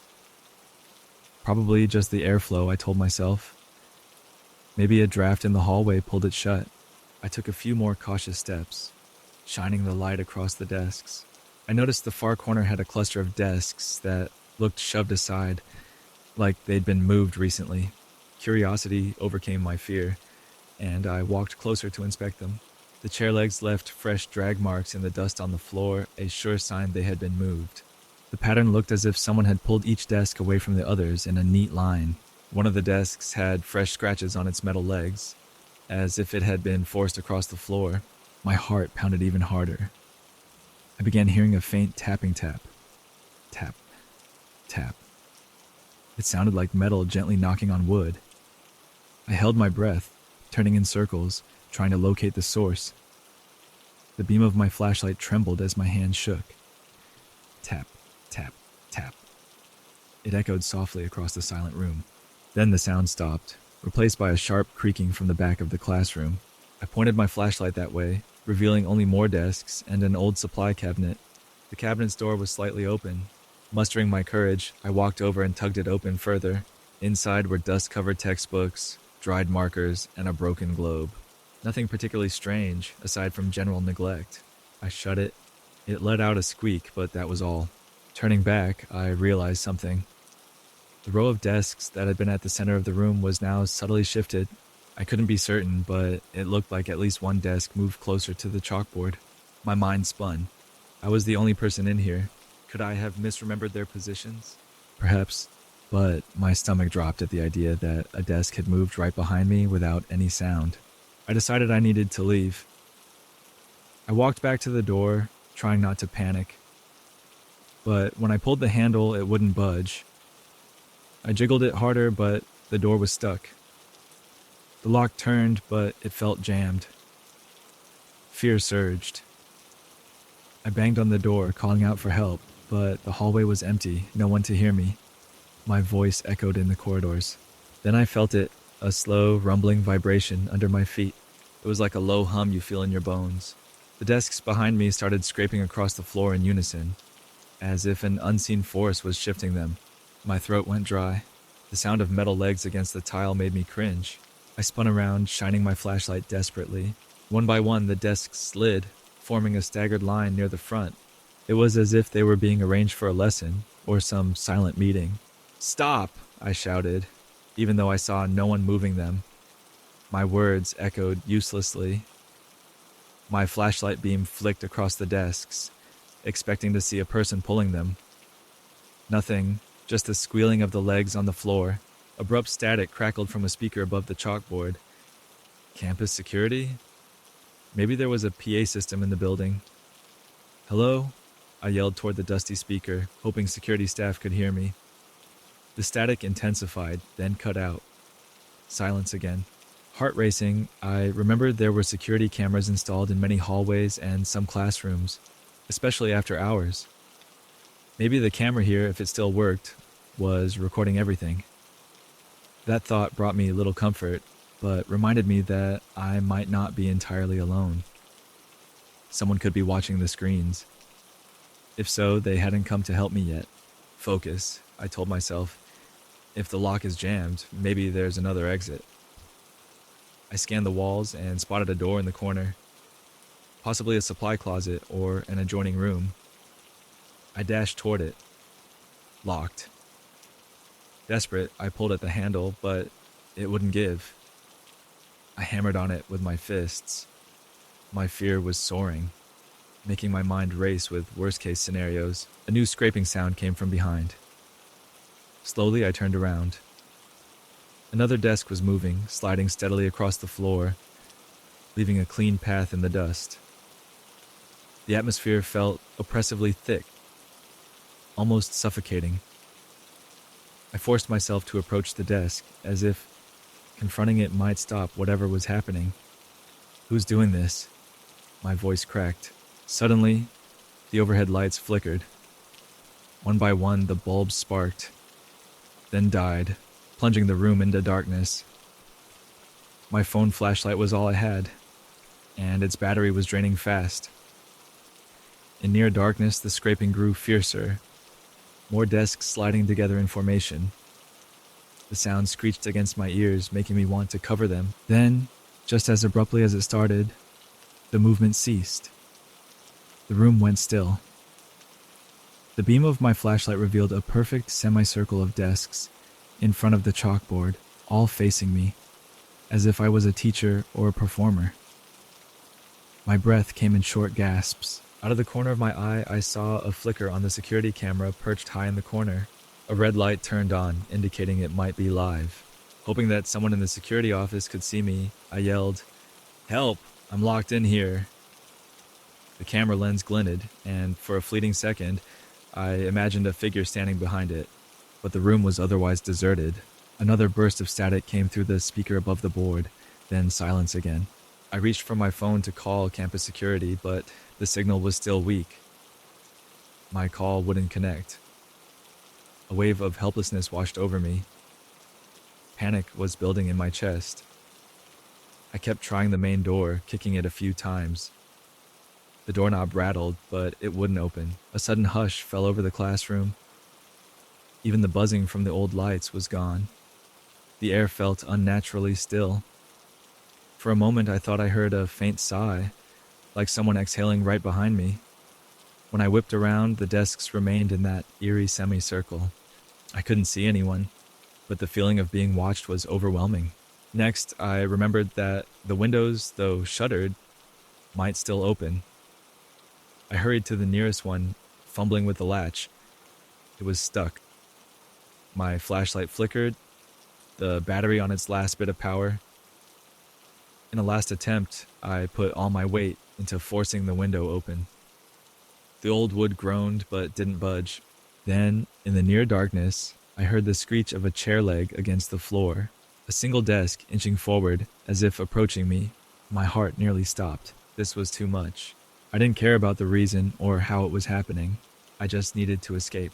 I kicked at the door again, punishing my foot against the solid wood. On the third try, something gave. The lock clicked. The knob turned. Without wasting a second, I yanked the door open and dashed into the hallway, slamming it behind me. My heart throbbed in my chest, and my knees felt weak. I didn't dare look back. My cart was still there, knocked over so that pens and papers were strewn across the floor. I left them and ran down the stairs. I practically flew out of Wing B into the cool night air. Later, I found the campus security guard, Frank, in the main office. Gasping for breath, I tried to explain what happened. He looked concerned, but also puzzled. Immediately, he checked the security feed. The camera for B106 showed only static. No desks moved on the footage, no sign of me banging on the door. Just a grainy flicker. Frank told me that the Wing B cameras often glitch at night, showing static for a few minutes here and there. He said he'd never witnessed anything unusual, only shadows sometimes. But the log showed the door was indeed locked. Nobody else had access. My story left him speechless. After that night, I avoided Wing B. I couldn't forget the sight of those unoccupied desks rearranging themselves, or the feeling that someone or something was watching from the corner of the room. A few weeks later, I heard that the school planned to demolish the older parts of Wing B, possibly including B106. Part of me hoped they would, just to end whatever strange presence lingered there. To this day, even thinking about that classroom sends a chill through my whole body. I'll never forget the sound of those desks scraping across the dusty floor, forming shapes that made no sense. Sometimes I catch myself imagining that after the demolition, the desks might still scrape in the night on that same spot of ground, even with no walls around them. The thought terrifies me. Clara and I spoke about it again, and she confirmed that she never felt safe wandering those halls alone. She knew something was wrong with B106. We both agreed that some secrets should probably remain locked away. Let the cameras catch only static, and let the echoes of scraping desks stay in our memories, rather than be disturbed again. I used to love going to Clark County Fairgrounds as a child. Bright lights, sweet smells of funnel cake, and cheerful music made it feel so welcoming. Over the years, the fairgrounds became more run down, but people still came for the rides. My friend Sarah and I visited one evening after hearing rumors that something strange happened there once the gates closed. We thought it was just a spooky story made up to scare kids. It turned out to be much more than a story. When we arrived, the sun was low, painting the sky with orange and pink stripes. The noise of whirring rides and laughing families filled the air. We could smell hot dogs and cotton candy mixing with the scent of hay from the petting zoo. It reminded me of simpler times when getting on the Ferris wheel was the highlight of the summer. We spent the evening wandering from ride to ride, enjoying ourselves. As night fell, we decided to stay until the fairgrounds closed. We wanted to see if the rumors about mysterious happenings after hours were true. The main rumor, a particular carnival ride, an old carousel shaped like a spinning cup ride, kept moving on its own even when the power was off. Some people also claimed they heard laughter echoing through the loudspeakers late at night. It sounded harmless, but it was enough to spark our curiosity. Shortly before closing, a loudspeaker announced that fairgoers should start heading for the exits. The lights on the rides began to wink out one by one. Workers guided the last few guests toward the main gates. Sarah and I, however, hid near a row of empty game booths, crouching behind a tall stack of stuffed prizes. My heart raced. I had never broken the rules like this before, but our curiosity took over. We waited, trying not to breathe too loudly. Eventually, the fairgrounds went dark, aside from a few emergency lights. Even the walkway lamps seemed dimmer. A security guard in a golf cart drove around, shining a flashlight, but he didn't spot us. After a few minutes, he left through a side gate, presumably to patrol another area. We were alone. In the quiet, the place felt very different. Gone were the happy crowds and blinking lights. Now the silent rides loomed like forgotten giants. Our footsteps made crunching sounds on the gravel as we tiptoed deeper into the fairgrounds. We passed the ticket booth and a dark carousel with motionless horses. The air felt unexpectedly cold. We spotted the ride in question at the end of a pathway lined with trash cans and concession stands. It was an older carnival attraction. Large cup-shaped cars spinning on a wooden platform, once painted bright colors but now chipped and faded. Sarah switched on her small flashlight, aiming it at the ride. Everything looked still. There was no wind, no movement, no music. For a moment, I wondered if we had wasted our time. We approached slowly. The ride's control panel was locked behind a chained gate, confirming that no one could turn it on by accident. The place was lifeless, or so it seemed. Then, just as we turned to go back, I heard the faint hum of machinery. Sarah and I exchanged a worried glance. Without warning, a single bulb above the ride flickered to life, casting a yellow glow onto the wooden platform. A soft groan of metal followed. One of the cup-shaped cars started moving, rotating in place with a slow creak. We froze, watching it spin. My mind raced. Was there a hidden generator still running? It made no sense. The main power was supposed to be off. The car kept spinning, gradually picking up speed. The old metal squeaked in protest as if it hadn't been oiled in years. We took a step back, unsure if we should run. Then the loudspeakers crackled overhead. The sound was faint at first, just static. But soon we heard what sounded like laughter. It was distant and hollow, echoing across the empty fairgrounds. The laughter rose and fell like a crowd enjoying a good joke. Yet there were no crowds, no staff. We were certain the power was shut down. Sarah's hand shook as she kept her flashlight trained on the spinning cup. It whirled faster, joining the chorus of squeaks and rattles. I felt a chill sweep over me, as though a breeze had passed, but not a single leaf or piece of trash stirred around us. Suddenly, the loudspeakers cut out, and the laughter disappeared as quickly as it had come. I mustered the courage to move closer to the ride, determined to see if someone was hidden nearby. Maybe a prankster.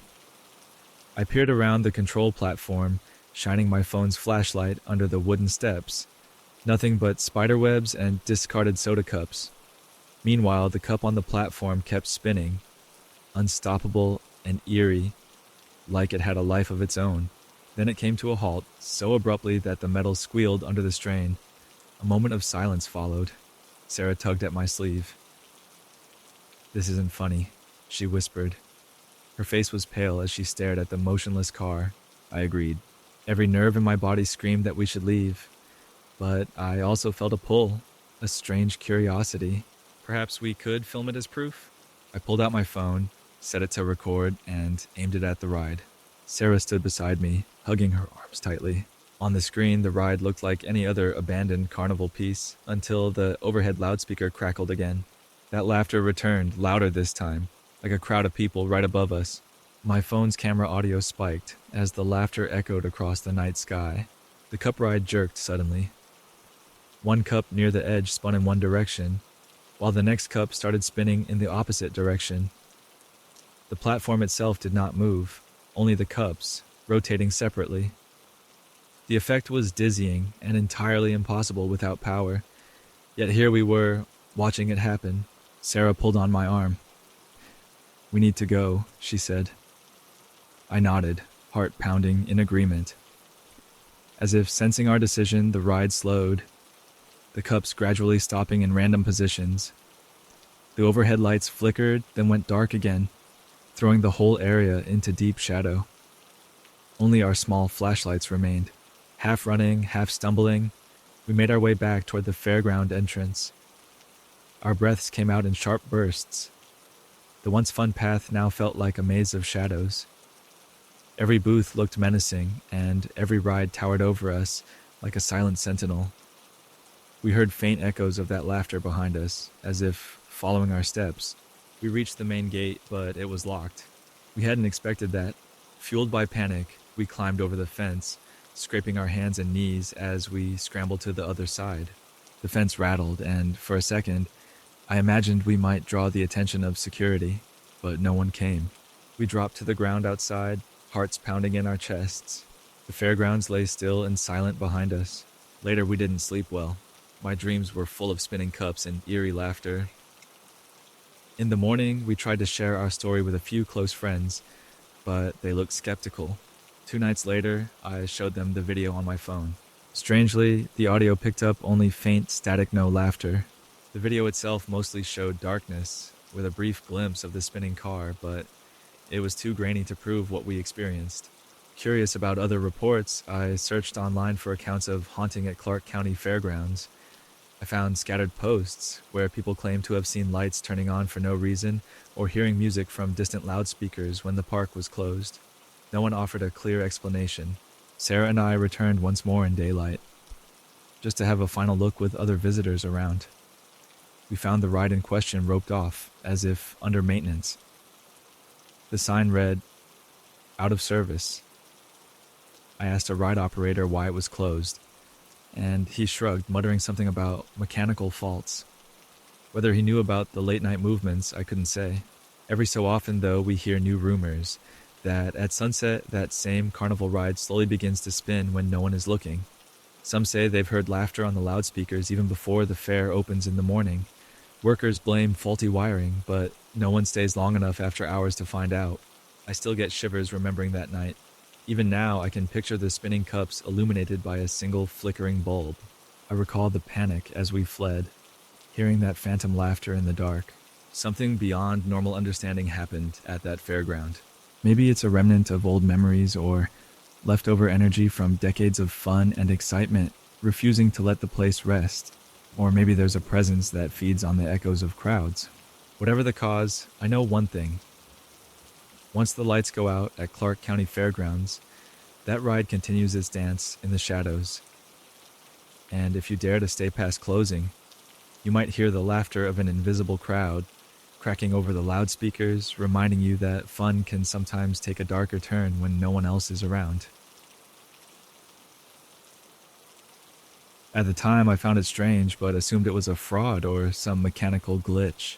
Then I started hearing similar stories from neighbors and friends. They all talked about the same parking lot at the edge of town, behind a half-abandoned strip mall. People who left their cars there overnight found them in different spots come morning, sometimes facing another direction entirely. No one ever caught a clear explanation. Security cameras always seemed to fail or show only static. Some folks joked that the ground must be haunted or that the wind was pushing the cars. That was obviously impossible, but their jokes only added to the eerie reputation. The strangest part was the story about a single child's shoe lying near the lamppost in the lot. According to those who saw it, the shoe never moved, even when the cars did, and no child in the area was ever reported missing. Eventually, curiosity got the better of me. One Saturday, I drove out to the old overflow parking lot. This place was easy to miss: cracked pavement, faded parking lines, and a single flickering lamppost. It was located behind a large closed-down department store that looked as if it hadn't been used in years. The sign had peeled away, and scattered debris littered the back entrance. The lamppost stood near the corner of the lot, casting a dim yellowish glow on a cluster of broken asphalt. It was late afternoon when I arrived, and a faint breeze carried the smell of damp concrete. At first glance, I saw nothing out of the ordinary. A few cars, mostly older models, sat spaced apart. Some had layers of dust, while others looked freshly parked. I circled around to confirm. Each door was locked, windows up, no sign of forced entry. Nobody else was around, which made me feel both curious and uneasy. Walking around, I saw it. A small tennis shoe near the base of the lamppost. It was pink, scuffed on the sides, and looked like it belonged to a child around 7 or 8 years old. The sight of it gave me a chill. I had no reason to feel threatened by a shoe on the ground, but something about it just felt off, like it was deliberately placed. I remembered the rumor that no child was reported missing and wondered how it got here. I decided I needed to test the stories for myself. My plan: leave my car overnight and see if it moved by morning. It sounded ridiculous, but I was determined to put my doubts to rest. I parked in a spot not too far from the lamppost, but not right beside the shoe. I memorized the parking lines. Then I took pictures on my phone to be absolutely sure of the car's position. I also made note of how much gas was in the tank, in case someone was physically driving my car. The fading light signaled that evening was well on its way. Before leaving, I walked a short distance around the perimeter. The place had an unsettling quietness, with distant highway traffic as the only noise. An old fence separated the lot from a stretch of overgrown grass. Beyond that lay a narrow strip of trees. In that dim twilight, the space under the trees looked like a dark mass. I turned back toward my car and the lamppost. The shoe was right where it had been, as if waiting. Driving home, I felt a twinge of anxiety about leaving my vehicle there. My old sedan wasn't worth much, but it was all I had. Still, part of me was excited. If it really did move, I'd have proof thanks to my photos. If nothing happened, then I could finally dismiss the rumors. That night, I found it hard to sleep. I imagined footsteps in that empty lot, figures gliding between the cars. I pictured the child's shoe under the lone lamppost, illuminated by a sickly glow. At some point, I must have drifted off, because my alarm woke me in the early morning. My first thought: go check the car. I got there shortly after sunrise. The lot looked as deserted as the day before, only 4 or 5 cars in total. But to my shock, my sedan was no longer in the same spot. It wasn't even facing the same direction. It had moved one space over and turned about 30 degrees off center, almost as if someone had gently rotated it. My jaw dropped as I examined the ground. The spot where I'd parked was empty. The adjacent space now held my car. I hurriedly compared it with the photos. There was no doubt it had changed positions. I ran to check if my doors were still locked. They were. No sign of forced entry, no scratch marks, nothing to indicate my car had been tampered with. The fuel gauge read exactly the same level. Whoever or whatever moved it must have done so without actually starting the engine. My heart pounded. This was more than a prank. It felt outright impossible. Looking around, I realized I was alone. In the distance, I heard a bird calling, but no sign of any caretaker or security guard. I took new photos. My mind spun with questions. Could a tow truck have quietly done this? Why would anyone do that? And how would they leave no trace? Even the dust on the hood seemed undisturbed. Then my eyes caught a glimpse of the lamppost. The child's shoe was still there. It hadn't changed position at all as far as I could tell, but something else was next to it, an empty soda can that definitely hadn't been there the previous day. I approached the lamppost carefully. The can looked fresh, not rusted or dented. Maybe someone came in the night for reasons unknown, shifted my car, and left a can. It was bizarre. I needed answers, so I searched for a caretaker or anyone responsible for the property. The strip mall manager's office was boarded up, but a small poster on a wall indicated a phone number for rental inquiries. I called it, only to reach an automated voicemail. I left a message but doubted I'd get a response. Over the next few days, I investigated further. I posted anonymously on local community forums, asking about the old overflow parking lot. Many stories popped up from late-night security guards, local teens, and passers-by. Each claimed their vehicle or a friend's had moved overnight without explanation. Almost everyone mentioned that same single child's shoe near the lamppost. One rumor said the shoe belonged to a missing child decades ago, but official records showed no missing child from that location. Another rumor claimed a ghost was attached to the lot, protecting or playing with the cars, but no one had real proof. Determined to get to the bottom of it, I teamed up with a friend named Marcus, who was a night shift delivery driver. One Sunday, we agreed he would park his van there while on his route, then return to check it intermittently. The plan was for me to set up a small camera aimed at the van from my own parked car.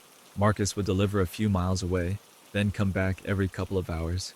We started just after dusk. The lamppost flickered, making the shadows twitch. As we positioned the camera, I couldn't help but glance at the pink shoe. It sat there, unaffected by wind or time. Marcus gave me a nod, hopped into his pickup, and left to do his deliveries. I settled in my own car and locked the doors, camera rolling. The first hour passed uneventfully. I listened to music on low volume, glancing at the camera feed from time to time. The van stayed perfectly still, the surrounding darkness broken only by that flickering lamppost. I felt my shoulders tense, partly from boredom, partly from a nagging fear. Then came midnight, and an odd sensation washed over me. It felt like a drop in the air pressure, or a sudden hush in ambient noise. My phone lost its data signal. Startled, I checked the camera. It showed only static. I cursed under my breath, stepping out of the car to see if I could adjust it. The night air was chilly against my skin. The lamppost flickered more erratically, illuminating the parked van in pulses. Suddenly, I heard a scraping sound, like metal dragging on asphalt.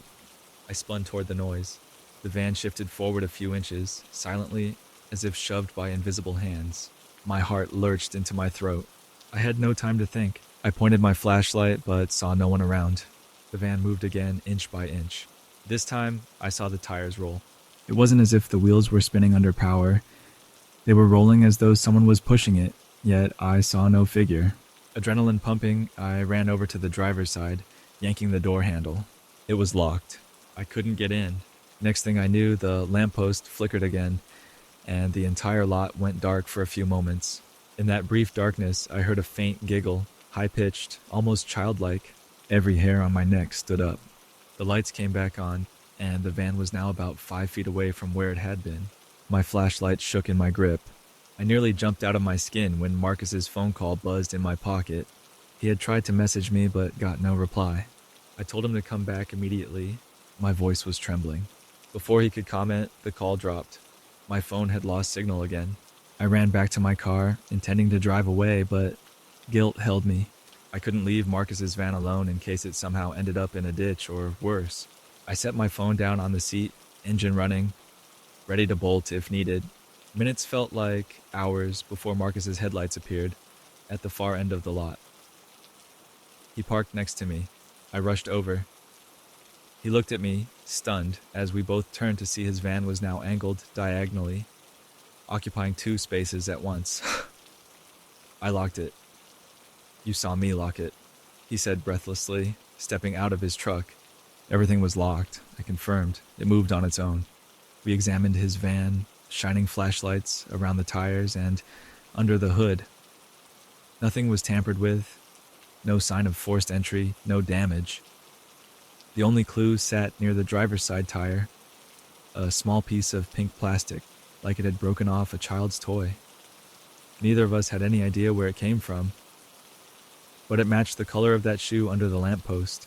By now, our nerves were shot. We both agreed to leave. Marcus drove his van, and I trailed him in my car until we were out of that dreadful lot. We pulled over at a nearby gas station to calm down, replaying what happened in our minds, comparing notes. He believed me, I believed him, but we had recorded almost nothing useful, just static and glimpses of the van moving in the corner of the frame. It looked too fuzzy to convince anyone else. Over the next week, I avoided the old overflow parking lot. I tried contacting local authorities to see if they knew anything. They said it was private property and suggested I talk to the owner. I couldn't figure out who actually owned it after the strip mall closed. Paperwork led to dead ends. Meanwhile, people continued to whisper about mysterious car movements and that lonely child's shoe. Weeks later, a post appeared on my community forum. Why is there a small pink shoe near that broken lamppost? Moved my truck last night, came back, found it across the lot. Truck was in a different place too. The poster also mentioned hearing a faint giggle. More people chimed in. Some had wild theories, alien activity, ghosts of children, or a cursed lot built over old ground. Others suggested bored troublemakers doing illusions to scare people. One late afternoon, I decided to return. I suspected maybe I could leave a letter or sign near the shoe, asking whoever or whatever was there to leave us alone. It felt silly, but I couldn't ignore the uneasy feeling in my gut. The lamppost was exactly as before, flickering even in daylight, which made no electrical sense. The shoe lay precisely where it always did, never budging. I kneeled down and carefully placed a small note next to it, sealed in a plastic bag. To whoever moves these cars, please stop. This scares us, and we don't understand why it's happening. If there's something you need, give us a sign that we can understand. I anchored the note under a small rock, so the wind wouldn't blow it away. Then I walked back to my car, parked on the opposite side of the lot. I sat there for a while, engine off, heart pounding. I didn't see anything move, but the lamppost flickered. After 20 minutes, I worked up the courage to check on my note and froze. It was gone. The stone was in the same place, but no sign of the plastic bag. I spun around, scanning the lot for any sign of footprints or paper. Nothing. The lamppost hum grew louder, or maybe it was just my imagination. Feeling a prickle at the back of my neck, I rushed to my car and drove out of there, a knot of dread twisting in my stomach. Even now, no one truly understands what goes on in the old overflow parking lot. The local news reported a few more incidents, but they soon dropped the story, calling it an unsolved local curiosity. People continue parking there, either out of necessity or with a thrill-seeking attitude, and many still find their cars in different positions by morning. The child's shoe remains never claimed. Some folks say it's a marker for a restless spirit. Others believe it's just a random item that has become a weird local legend. There's no official record of a missing child from that area, and the shoe itself never disappears or decays. Sometimes I wonder if it's left there as a warning, or if it's connected to something else entirely.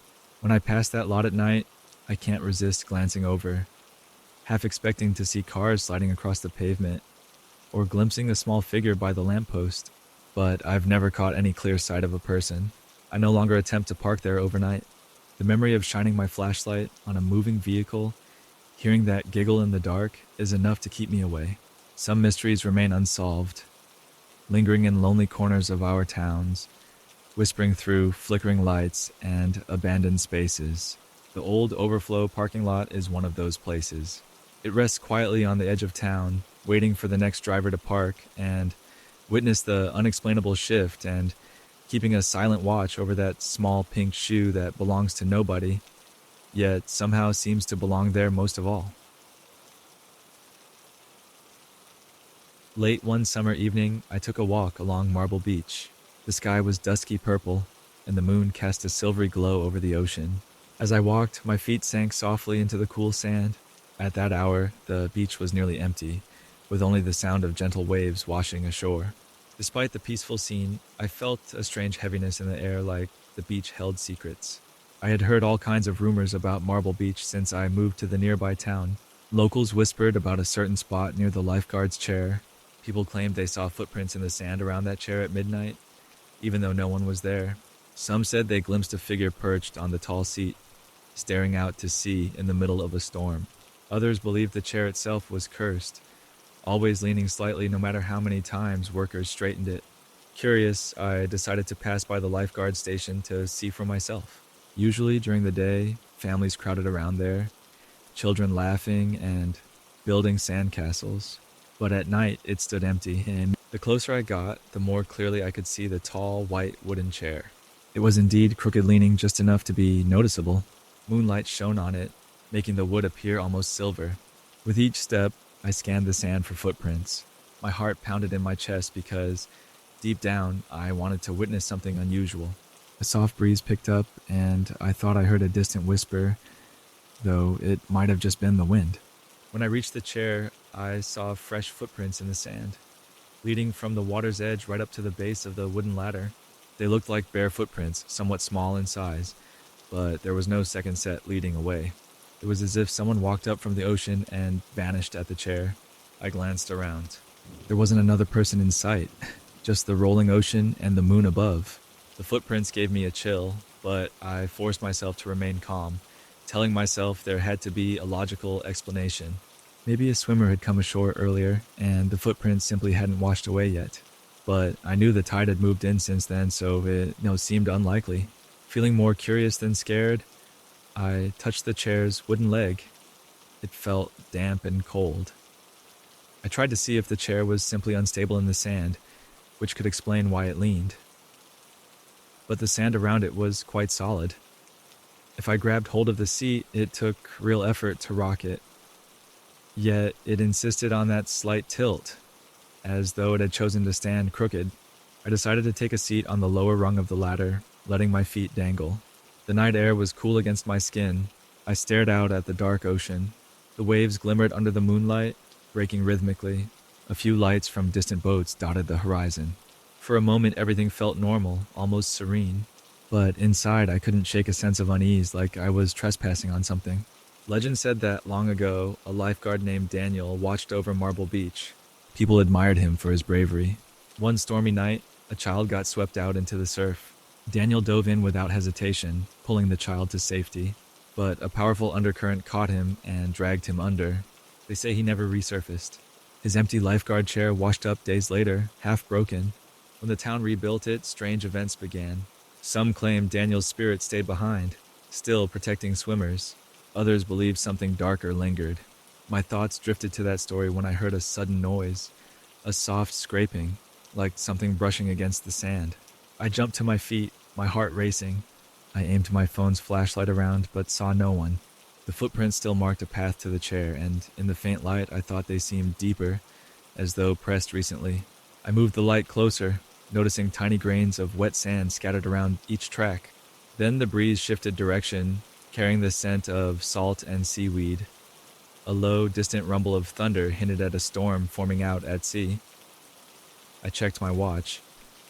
It was late, and sensible people had already left the beach. I wondered if I should too. But I felt compelled to stay a little longer, maybe to discover the truth behind the rumors. Suddenly, I noticed something at the top of the chair. A slight outline, almost a shadow. My pulse quickened.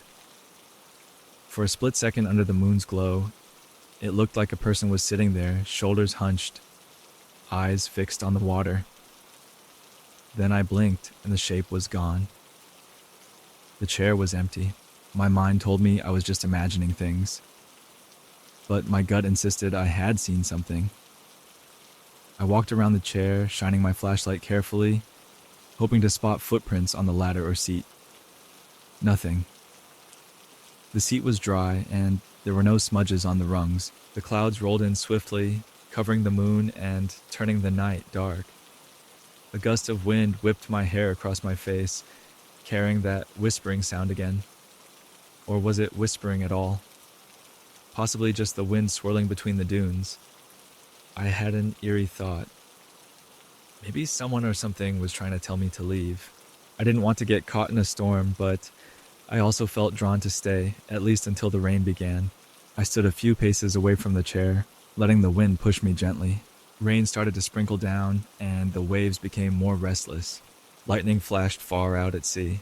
In that brief flash, I saw the impression of a figure perched at the top of the chair again, as though outlined in silver light. My heart leapt, and I shouted, "Hello?" No answer, just thunder in the distance. My question was swallowed by the sound of crashing waves. Another flash lit the sky, and I saw nothing on the chair.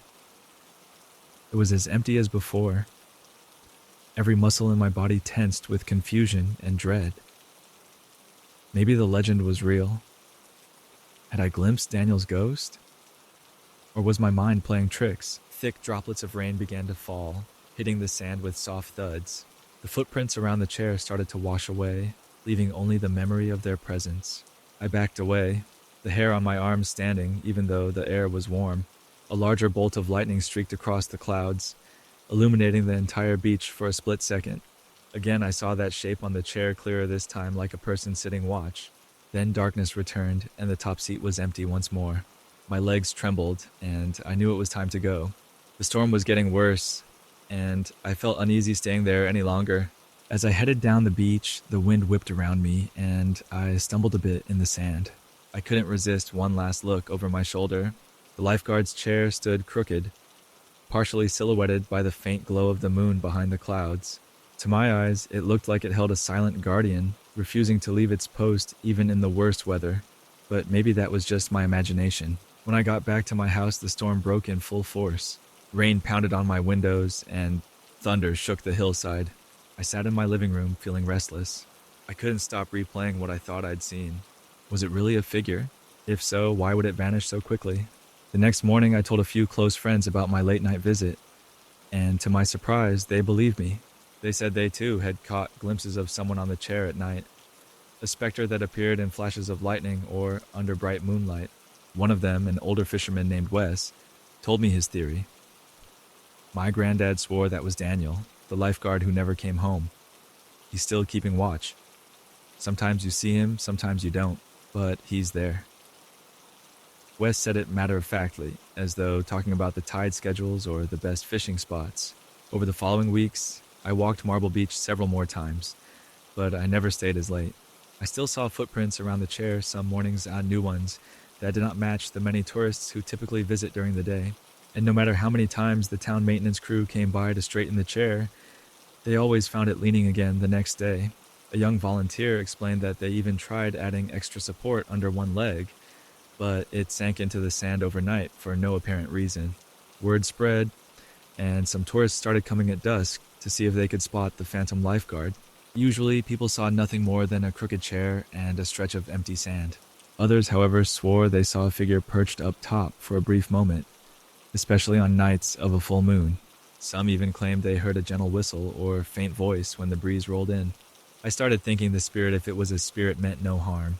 If it was Daniel or anyone else who loved the beach, maybe they just couldn't move on. The chair was their final duty, their watchful post. This idea, strangely, brought me some comfort. It reminded me that not all unexplainable things have to be scary. Sometimes they can be a quiet reminder of devotion or an echo of love for a place. Still, the local legend attracted a fair bit of attention. Paranormal investigators came with fancy equipment, scanning for electromagnetic frequencies or temperature drops. I spoke with one group, telling them about the footprints and the lightning flashes. They asked me to join their nighttime stakeout, but I declined. Deep down, I felt that turning this phenomenon into a sideshow was disrespectful. especially if a lost lifeguard spirit was truly behind it. Months passed, seasons changed, the storms grew less frequent, and the summer crowds returned. I continued my evening walks along Marble Beach, always glancing at the lifeguard's chair. Sometimes, especially on days with a bright sunset, I could just barely make out footprints below it. Right at the waterline, new footprints that had formed despite no visible person walking there. In time, I settled into the local life. I made peace with the strange stories. If the figure sitting on that crooked chair helped keep swimmers safe, so be it. The town rarely had drowning accidents, and many believed the watchful spirit protected beachgoers. A group of surfers even left flowers by the chair in memory of the lifeguard who once saved a kid's life. On my last night before moving away for a new job opportunity, I visited the beach one final time. It was late, near midnight. The moon was full, the tide was high, and the ocean glimmered under pale light. I walked quietly along the shore until I reached the crooked lifeguard's chair. I paused, saying a silent goodbye. To my surprise, behind me in the distance, thunder rumbled. Though the sky was mostly clear, a single cloud passed over the moon, dimming the beach. When the cloud moved away, letting the moonbeams return, I saw the chair as though bathed in a silvery glow. And there, perched at the top, was a hazy outline of a person. It looked so lifelike I almost called out, but something told me to stay quiet. We stayed like that for a moment, the figure and I frozen in time. My heart thudded. A profound hush settled over the shore, as if the waves themselves held their breath. Then the shape faded, melting into the night breeze. The chair was empty again, leaning at its familiar angle. Waves crashed gently against the sand. After a few heavy breaths, I walked away, tears in my eyes but a smile on my face. I felt oddly thankful. It seemed the stories were true.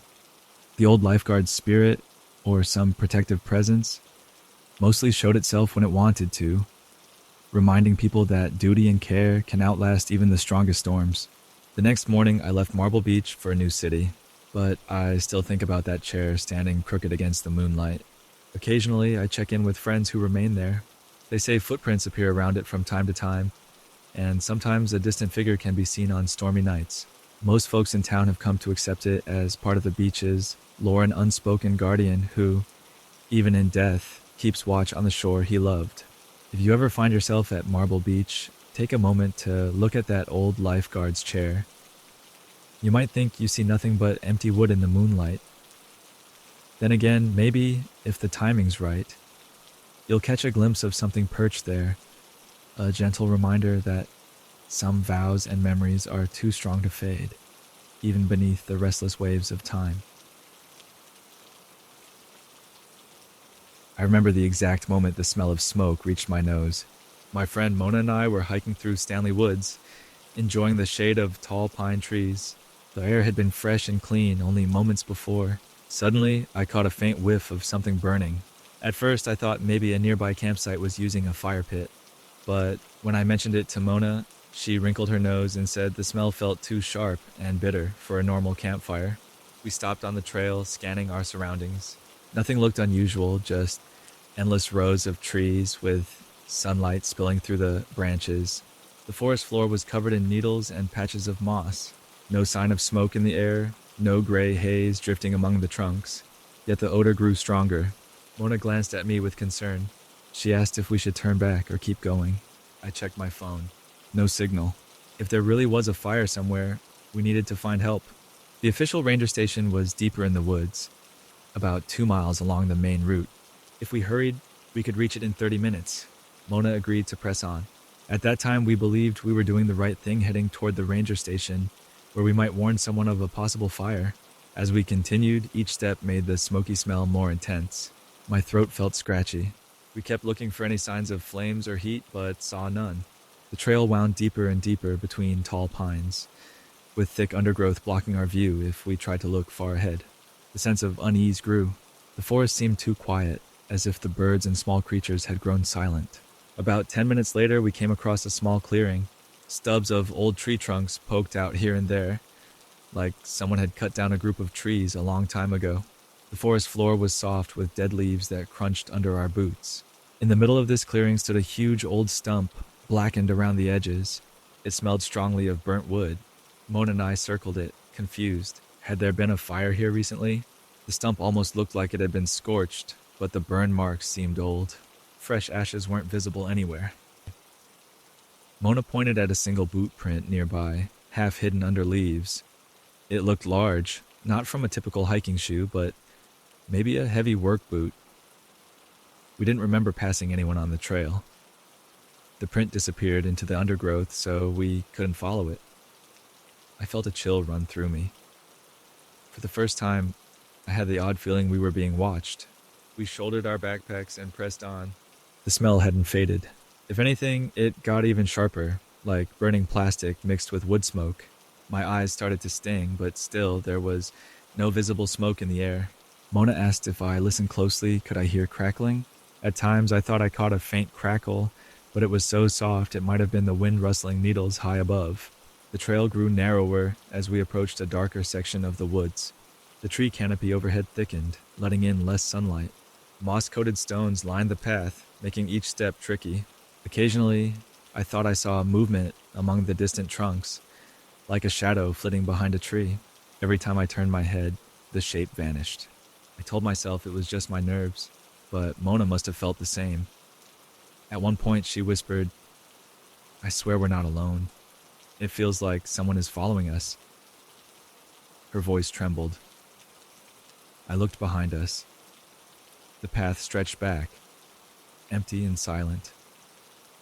If anyone was there, they stayed hidden among the thick pines.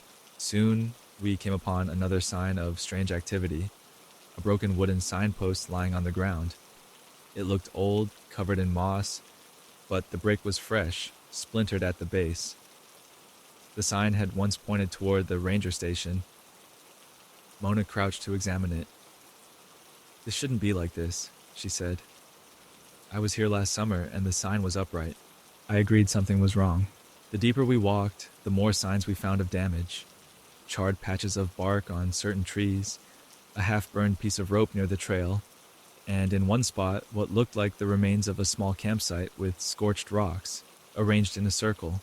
There were no fresh footprints around, not even old ones like we'd seen earlier. Yet our unease kept rising.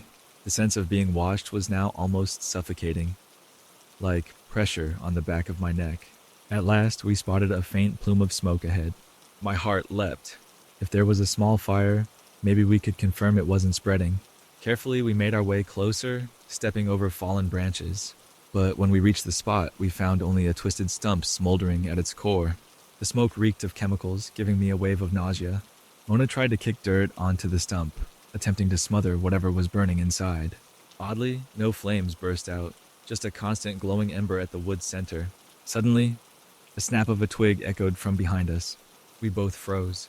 I whipped around, shining my flashlight. Even though it was still daytime, the deep woods felt dim. My beam caught only layers of vegetation.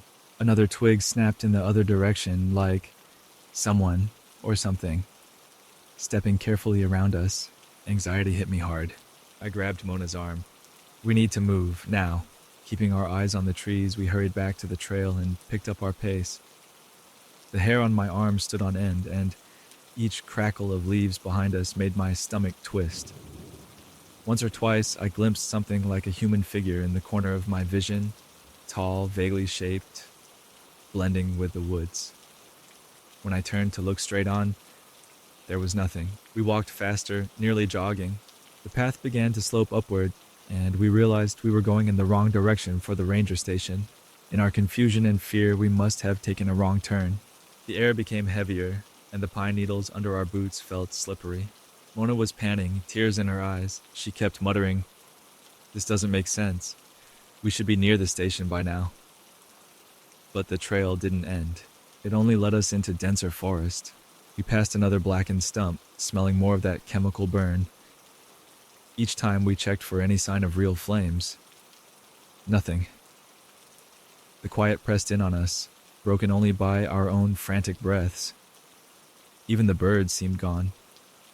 The smoke smell never disappeared, clinging to our clothes. It made my throat ache, as though we were inhaling fumes from a hidden fire. At one point, I turned around, determined to confront whoever might be stalking us. "Hello?" I yelled.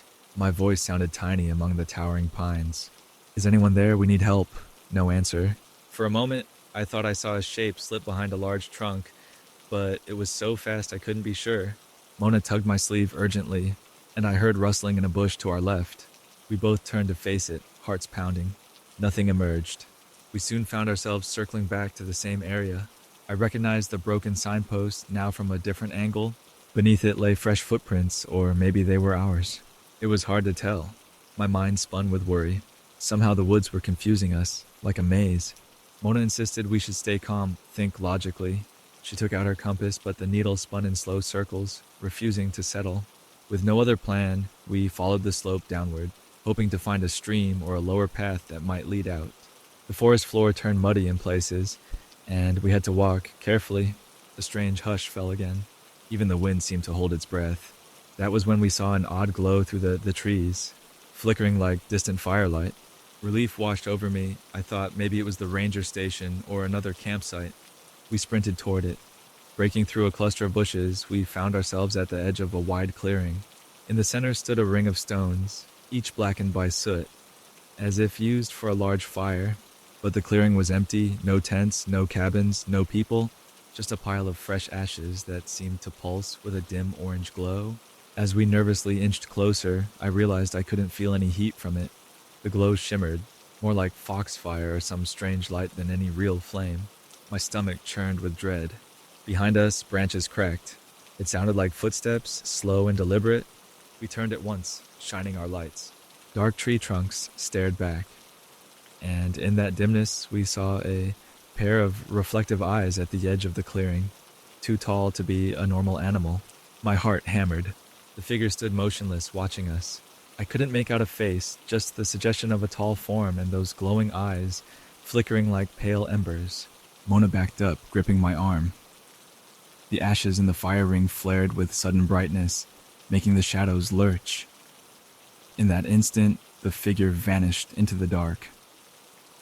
We didn't hesitate. We bolted straight through the clearing, bounding past the stone ring.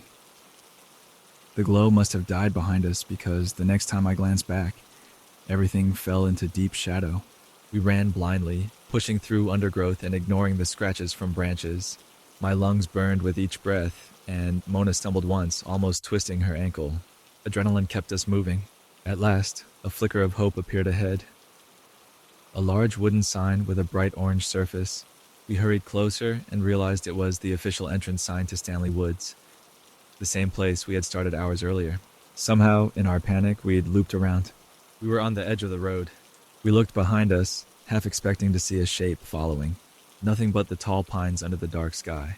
The smell of smoke lingered, but more faintly now. Trembling with relief, we walked onto the asphalt of the main road. A single car passed by, its headlights bathing us in bright white. The driver gave us a concerned look, probably because we looked wild-eyed and dusty. We didn't see any more signs of that figure or smell fresh smoke. Before leaving, we reported the situation to a local guide who lived in a small cabin near the woods. He listened calmly, then nodded. He said, "These aren't the first strange stories about Stanley Woods.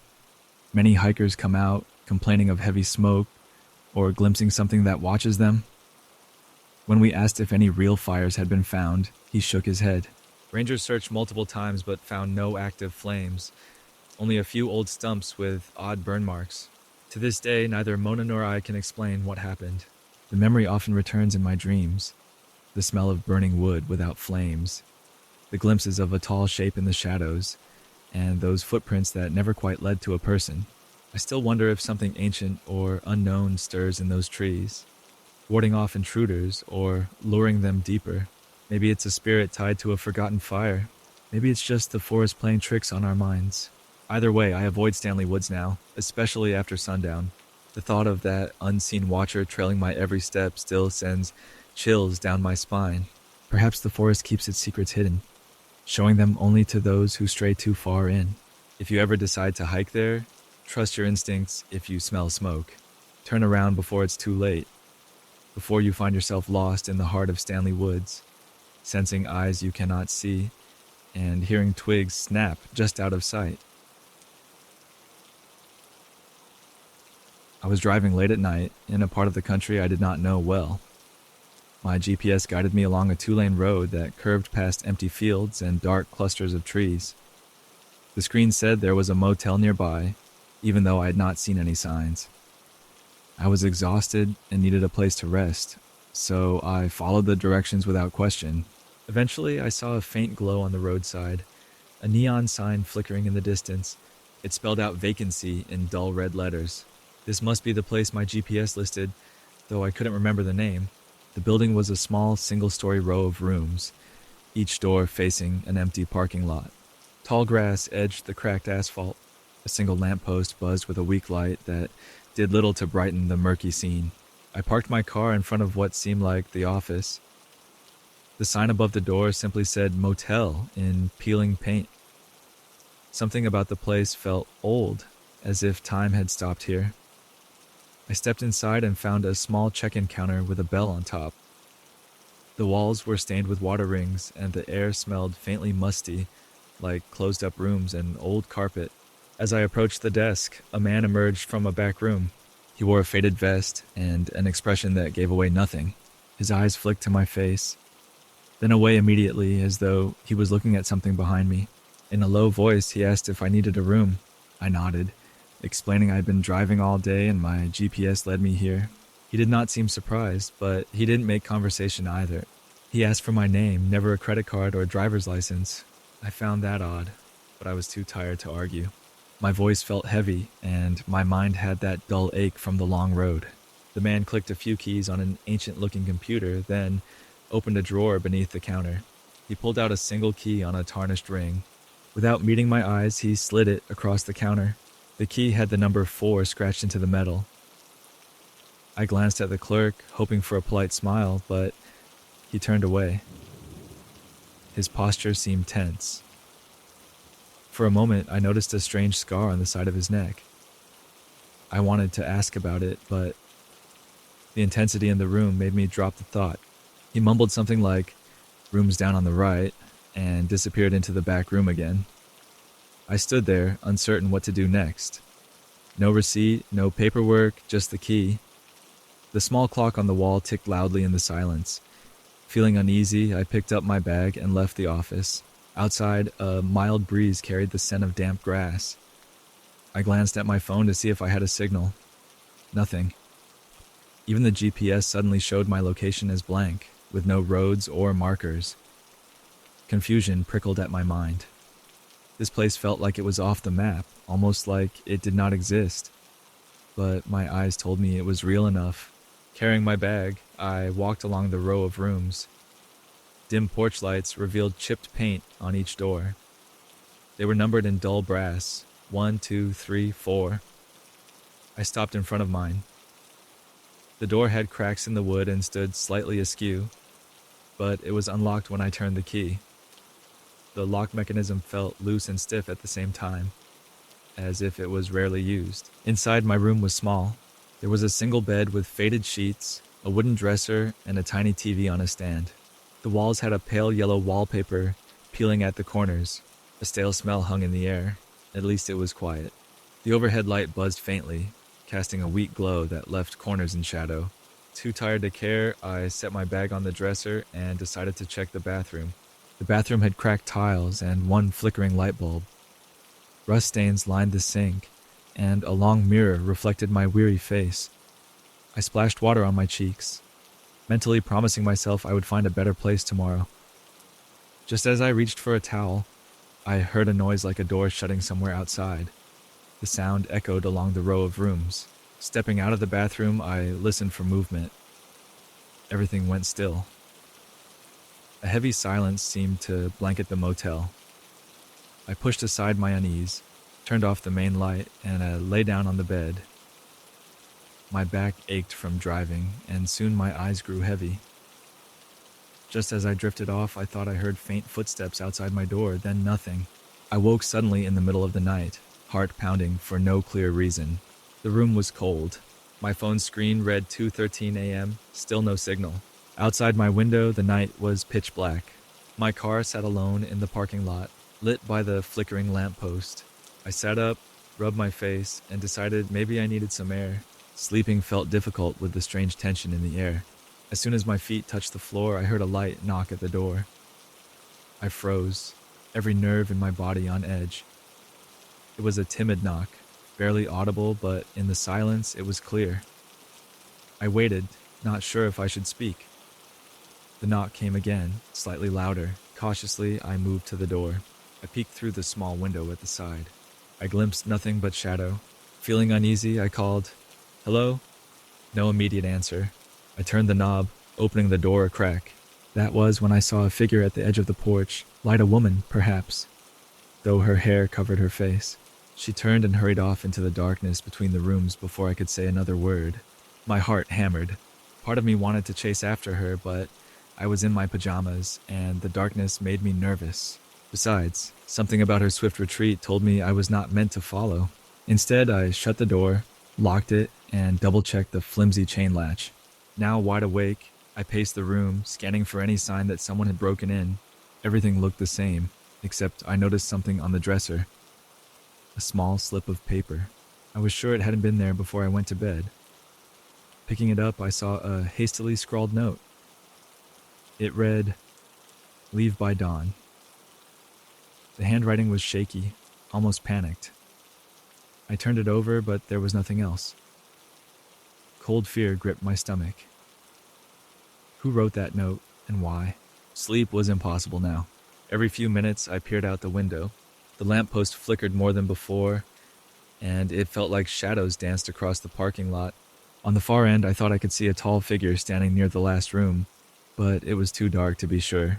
By 3 a.m., I decided I should leave right away, but I worried about the roads. My phone had no signal, no map. Where would I go in that black night? I told myself I would wait until the first sign of daylight. That gave me a few hours. The time crawled by, each minute feeling like an hour. In my head, I tried to piece together the puzzle. A motel that doesn't appear on a map, a clerk who avoids eye contact, a strange woman knocking on my door only to vanish, and the note telling me to leave by dawn. At around 4:30 a.m., I heard something outside again. Footsteps and a dragging sound like luggage being pulled. Trying not to make a sound, I moved to the window, peeking through the curtain. I spotted an older man in a tattered jacket, slowly walking across the lot. He carried a large duffel bag. He paused at the office door, turned the knob, and went inside. The light from that office flicked on for a moment, revealing him and the clerk having a quick, tense conversation. Then darkness resumed. I couldn't guess what that meant. It didn't seem like a normal check-in. The man didn't emerge from the office, and soon, everything turned still again. My hands trembled, and I just wanted daylight to come faster. I kept pacing, packing my bag, checking the clock. Finally, the faint glow of sunrise crept into the sky around 6 a.m. I rushed to gather my things and slip out quietly. When I opened the door, cool morning air greeted me. I wasted no time heading to my car. The parking lot remained empty.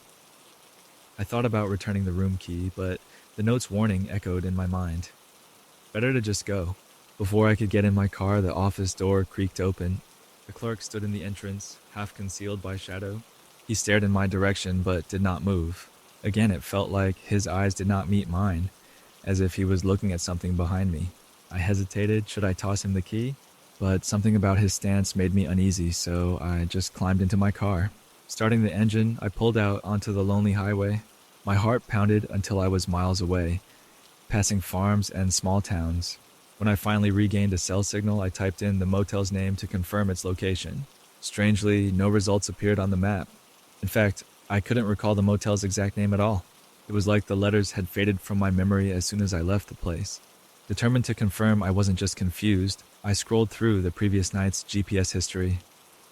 It showed a gap-no record of the route from midnight until sunrise.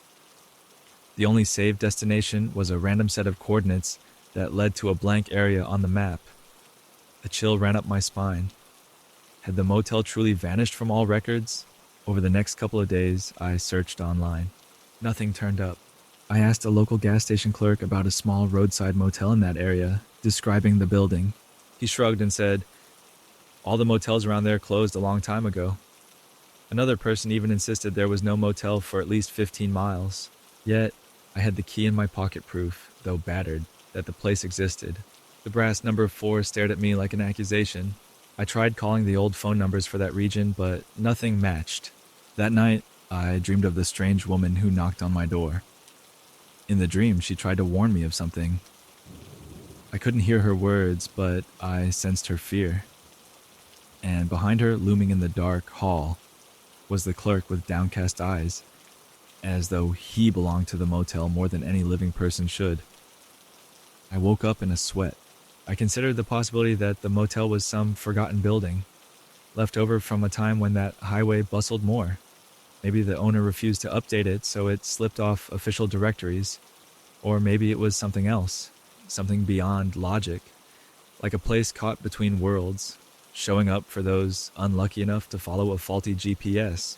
A week later, I tried driving that same stretch of road during the day. I watched the scenery closely, searching for the neon sign or even a rundown building. I found nothing but overgrown fields and a stretch of trees. I felt a knot in my chest, half relief that I did not have to see that eerie place again, and half dread because it might still be out there, waiting to appear for someone else. From that day forward, I kept the motel key as a reminder. Sometimes when I hold it, I think about the dimly lit office, the clerk who refused to look me in the eye, the strange woman's warning, and the horrifying sense that I had somehow stepped outside normal reality for one long, sleepless night. I wonder if, someday, another traveler will find themselves guided by a blinking GPS arrow to that lonely roadside inn, a motel no one else remembers, where a silent clerk waits, key in hand, to offer them a room they might never forget. I used to think a library was the quietest place in the world. Growing up, I spent many afternoons browsing the shelves, running my fingers across the spines of old books. There was a peaceful feeling there, a sense that time slowed down once you stepped inside. Everyone spoke softly to respect the shared need for silence. Naturally, I was thrilled when I got a part-time job in our town's library, helping to shelve books and tidy up. I never imagined the closings could be so unsettling. On most days, the library closes at 7 in the evening. Patrons finish their research or return borrowed items, and we gently guide them to the door with friendly reminders.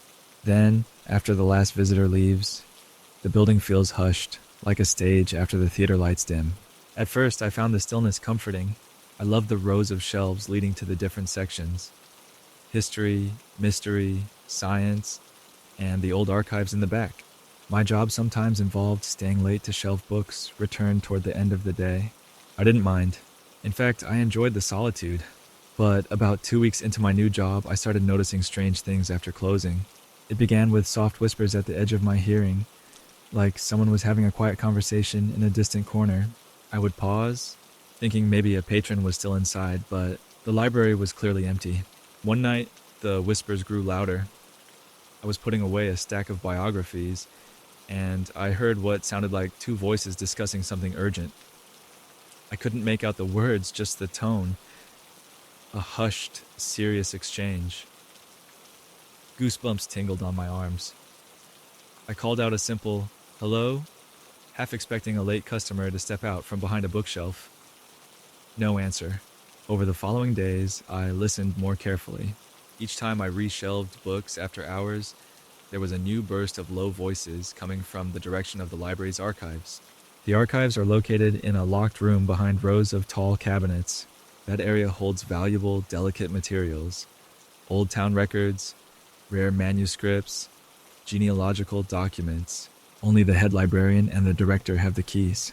I never saw them leave it unlocked at night, or so I thought. I decided to bring it up casually with a coworker, a busy librarian named Mrs. Adams. She was always kind to me, but she seemed skeptical when I mentioned the whispers. She said, "This building is old. The heating vents make all sorts of noises. Don't worry about it." I wanted to believe her, but something in my gut told me this was not a rattling pipe. A few nights later, I had to stay past 8 because we received a last-minute donation of books that needed sorting.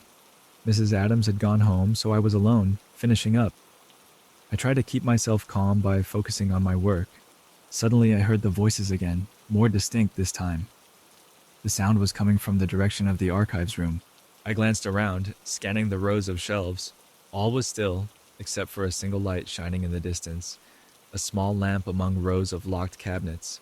That made no sense. The archives should be locked and dark after hours. My pulse quickened. I thought maybe the head librarian had returned for some reason without letting me know. Perhaps she was doing late research. It wasn't usual, but I wanted a logical explanation. Clutching my clipboard, I walked toward the light. My sneakers squeaked on the polished floor. The library's overhead fluorescents were already off in most sections, so the gloom pressed in around me. As I drew closer, I realized the archives room door stood ajar, though I remembered seeing it close earlier. A single table lamp glowed inside, illuminating tall wooden file cabinets. The voices continued, shifting in tone. It almost seemed like an argument, with one voice high and urgent, the other calm and firm. Their words were still too muffled to understand. I swallowed hard, not sure if I should interrupt. Eventually, I gathered my nerve and stepped up to the doorway. "Hello?" I called softly. The voices stopped at once. My ears rang with the sudden silence. I poked my head into the room. No one stood behind the file cabinets. The lamp cast long shadows across the floor, but no human figure appeared. Every cabinet was locked, each drawer sealed, and each door fastened. Confused, I walked around the small space. It smelled faintly of dust and old paper, like many archival rooms. The hush felt suffocating. I ran a hand along the nearest cabinet, verifying the lock was solid. Then I noticed something odd. A large ledger book lying open on the table near the lamp. I stepped closer to read it. The pages looked handwritten, filled with lines of dates and names in old-fashioned script. Toward the end of the ledger, I recognized references to local events from 70 years ago. Entries about births, marriages, and tragedies in our town. Suddenly, I heard movement behind me. Quickly, I turned. No one was there. My pulse raced. I decided to exit right away, intending to lock the archives behind me if I could. But as I reached the door, my foot hit something near the threshold. The key to the archives, lying on the floor. I picked it up, blinking in confusion. Why would the key be abandoned here, and who had opened the room? Snapping off the lamp, I left the ledger in place and stepped out, locking the door. The corridor lights seemed to flicker, and the hush felt heavier than before, and yet a faint voice echoed again, as if calling from behind the locked door. Shaken, I hurried back to the main area, found my belongings, and left the library in a rush. The entire way home, my mind buzzed with questions. The next day, I confronted Mrs. Adams about the key. She was startled I had it. She said that only spares belonged to her and the director. She had no explanation for how or why it would be on the floor after hours. The director was away at a conference, so she couldn't ask him immediately. She promised to return the key to the locked desk in his office. I insisted we keep the archives room closed at night, especially after that odd experience. She offered a small nod, but her eyes were filled with concern. Time passed, and I couldn't shake the feeling that something in those archives was restless. I started paying more attention to the old newspapers and records the library stored. I discovered mentions of a missing ledger from the 1940s, rumored to contain local secrets and old controversies. A reference said the ledger was lost in a small fire, but no one could confirm. I wondered if the ledger I glimpsed was the same one, somehow not burned after all. Late one afternoon, a timid woman came to the library, asking for old property records. She wanted to check ownership of a certain house. I directed her to the local history section, but she hesitated, as though it wasn't enough. Then, in a low voice, she asked if the rumors about the archives were true, that people sometimes heard hushed voices there. I was stunned. She explained she'd heard from a friend that the library's archives spoke after closing, sharing secrets no one else knew. My skin prickled at her words. I told her I couldn't confirm any rumors, but the look in her eyes made me think she had experienced something similar. She eventually left without further explanation, and I felt that old knot of dread in my stomach again. Whatever was happening, word was leaking out. Then came one final incident that changed how I saw the library forever. I stayed late again to help with a large donation of books. Mrs. Adams waited with me, finishing some paperwork in the office. Around 7:30, we heard a loud thud from the direction of the archive room. Startled, we raced to investigate. The corridor lights flickered, and we smelled a faint odor of smoke, some like old charred paper. When we reached the archives entrance, the door stood wide open. though Mrs. Adams swore she had locked it earlier. Dim light glowed from within. Carefully, we stepped inside, hearts pounding. This time, we both heard it clearly. Two voices conversing in hushed tones. One voice upset, the other soothing.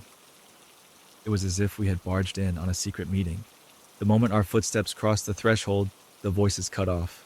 The lamp was lit again, shining on the same ledger I had seen before. Except now there were new notes scrawled in the margins, recent writings in a hurried hand. The words were fragments. Find the truth. He never told her. Burn the evidence. Then the pages turned on their own, flipping through old newspaper clippings attached inside. I caught a glimpse of articles about a family dispute, a suspicious fire in the town hall, and references to a missing father.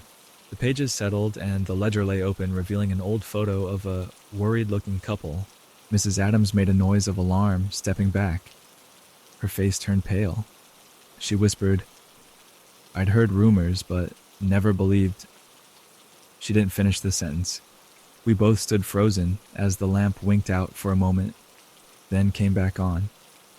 An invisible presence seemed to hover near us, thick in the still air, waiting for us to speak. I summoned courage, clearing my throat. "Who's here?" I asked. My voice trembled. Nobody replied, but a gentle sigh seemed to drift across the room. The ledger's pages shuffled again, then went still. We backed away, uncertain how to handle what we had just witnessed. Mrs. Adams turned off the lamp, closed the ledger, and we locked the archive door behind us.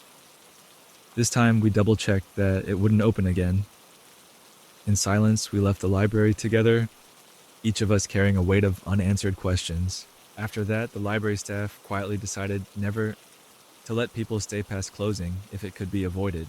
Mrs. Adams eventually confided that she had read rumors in older staff notes, strange sightings, voices, and even rearranged files in the archives. It had happened on and off for decades, but no one wanted to admit it openly. The director, apparently knowing more than he revealed, kept the archives restricted at night. I continued to work there for a few more months, always finishing my tasks before sunset if I could. Now and then, I passed that locked archive door and felt a faint pull, as if the voices wished to speak again. Sometimes I paused, half expecting to hear a whisper behind the wood. But the hallway remained silent, the overhead lights humming faintly. Outside the library walls, life went on in a normal rhythm. People borrowed novels, did research, and read quietly at tables each day. The staff was pleasant, the building was well maintained, and most visitors never suspected anything unusual. Only those who stayed too late might notice the hush growing heavier, the single light glowing in a place that should be dark, and the gentle brush of voices that refused to rest. Maybe some old stories want to be told. Perhaps the ghosts of the past remain, trying to pass on secrets locked in the ledger's pages. We do not fully understand the whispering presence lingering in that archive room, but we respect it and keep our distance, leaving the cabinet rows covered in shadows after hours. To this day, I recall how my view of the library changed in an instant, from a safe, quiet haven to a place tinged with mystery. I never grew afraid of libraries, but I learned that any building can hold secrets, as deep as the pages of a forgotten book, and sometimes those secrets call out in hushed voices, urging us to turn the pages and discover what truth was hidden long ago. Late every evening, the streetlights on Hollow Street switch on with a low buzz. They're old lamps that give off a dull orange glow, barely enough to guide anyone passing through. At the far corner stands a house at the end of a short, dead-end road. People in the neighborhood call it the corner house, even though it is set a bit away from the other homes. The windows there remain dark, even when all the other houses are lit at night. Sometimes, late at night, a single lamp might flicker in one upstairs window, but it never stays on for more than a few seconds. Neighbors have tried to watch closely, but it's hard to catch the exact moment the light comes on. Children whisper that the house is haunted. Adults dismiss such talk, yet none of them seems comfortable walking too close after sunset. I first noticed the house when I moved into the area. My roommate and I rented a small place nearby, drawn by the quiet streets. During our first week, Mrs. Kelly from across the road warned us in a hushed tone, "Stay away from the dead end behind Hollow Street. There's nothing good to see there." I asked her why, but she just shook her head and carried on with her grocery bags. It was an odd introduction to the neighborhood. My roommate Sonia tried to laugh off the warning, suggesting it was just local superstition. Still, I felt a nagging curiosity about that corner house with the dark windows. A few days later, Sonia and I took a short walk after dinner. We wandered around, checking out the streets, admiring people's gardens, and saying hello to anyone who greeted us. Then, as dusk settled, I noticed the flicker of those old streetlights. Hollow Street had lampposts that blinked a few times before fully lighting up. At the far corner, the lamppost in front of the old house flickered the most, as if struggling to stay lit. The house itself stood in a pocket of deeper shadows. We paused at the intersection, and I felt a chill that had nothing to do with the evening breeze. The front yard of the house looked neglected. Weeds grew high around a broken fence. A tall tree partially blocked the second-floor windows, but I could still make out the shape of thick curtains. No light shone from inside, and there was no sign of life. A single path of cracked concrete led to the front steps, which looked far too worn for a place that should be safe to walk on. Sonia nudged me and whispered, "I see no reason to go closer. Let's get home." I agreed, though a part of me wanted a better look. The house felt like a secret waiting to be uncovered. Over the next few weeks, I kept hearing small bits of gossip about that corner house. A man at the local bakery shook his head when I asked about it. He said, "Folks say a face appears in the upstairs window. Not sure I believe it." Another time, while buying produce at a small market, I overheard two older women talking quietly about the shadows behind those curtains. They quickly changed the subject when they noticed me listening. The more I heard, the more curious I became. Sonia rolled her eyes whenever I mentioned the rumors, saying we had better things to do than fuss over a creepy old building. Still, I kept thinking about it. One mild evening, I decided to walk by alone. Sonia was working late, and I had time on my hands. I walked slowly, taking the familiar route around the neighborhood. The sun was just setting, giving the sky a faint orange glow. When I reached the dead end, the streetlight flickered as usual, casting strange shapes on the pavement. I stood across from the house, my heart beating faster than normal. The yard looked the same, dark and quiet, the curtains drawn. But then, something in the second-floor window caught my eye. It was just a slight movement, like a curtain shifting. I stared hard, trying not to blink. For an instant, I thought I saw part of a pale face peering out. The shape vanished almost as soon as I noticed it. My whole body tensed, and a jolt of fear shot through me. It felt like that face had been watching me for longer than I realized. I hurried back home, feeling silly for scaring myself. Still, I couldn't shake the image of that brief appearance behind the upstairs curtains. That night, I told Sonia what I saw. She frowned and asked, "Could it have been the wind moving the curtain, or your imagination?" I admitted maybe it was possible, but it felt too real. Sonia said we should ask the neighbors who have lived in the area for a long time. She had met an elderly gentleman named Mr. Porter, who had lived on Hollow Street for decades. The next morning, she knocked on his door and introduced us. He seemed friendly enough, so we inquired about the corner house. Mr. Porter sighed heavily, shifting his weight on his cane. "People have all kinds of stories," he said softly. "Some say a family lived there a long time ago. A tragedy happened. Something about the father losing his job and the mother falling ill. Their only child was lonely. After the parents passed, no other relatives claimed the house. It just sat empty for years. Now folks say the child's spirit is stuck up there, waiting for someone." He shrugged. "I don't know the truth, but I've seen lights flickering in the upstairs window. Strange for a place that's supposed to have no electricity." Hearing this story made me shiver inside. It matched what neighbors often whispered someone was still there, behind the curtains, in a house nobody visited. Sonia and I walked away from Mr. Porter's house feeling uneasy. She confessed the story got under her skin, too.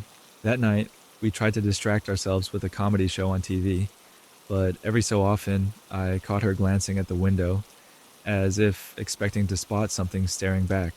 Curiosity and dread battled inside me. On one hand, I felt drawn to investigate. On the other, I worried I might see something I couldn't explain. In the end, my curiosity won. One afternoon, I decided to explore the property in daylight. thinking it would feel less intimidating. I walked to the corner house, noticing how the corners of the fence had rotted away. The gate hung off one hinge. Nobody nearby seemed to watch me, or if they did, they pretended not to notice. I stepped onto the cracked path, stepping carefully around tangled weeds. The front door was locked. I knocked lightly, half hoping nobody answered. Indeed, no one did. I peered in through a window.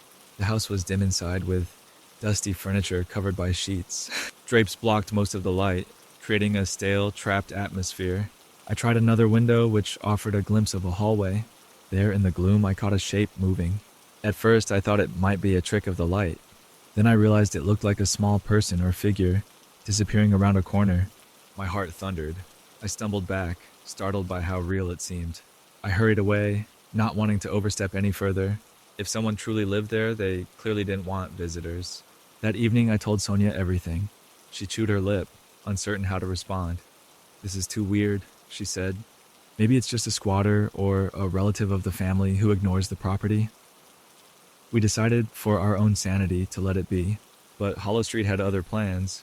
About a week later, the power went out in our neighborhood during a stormy night.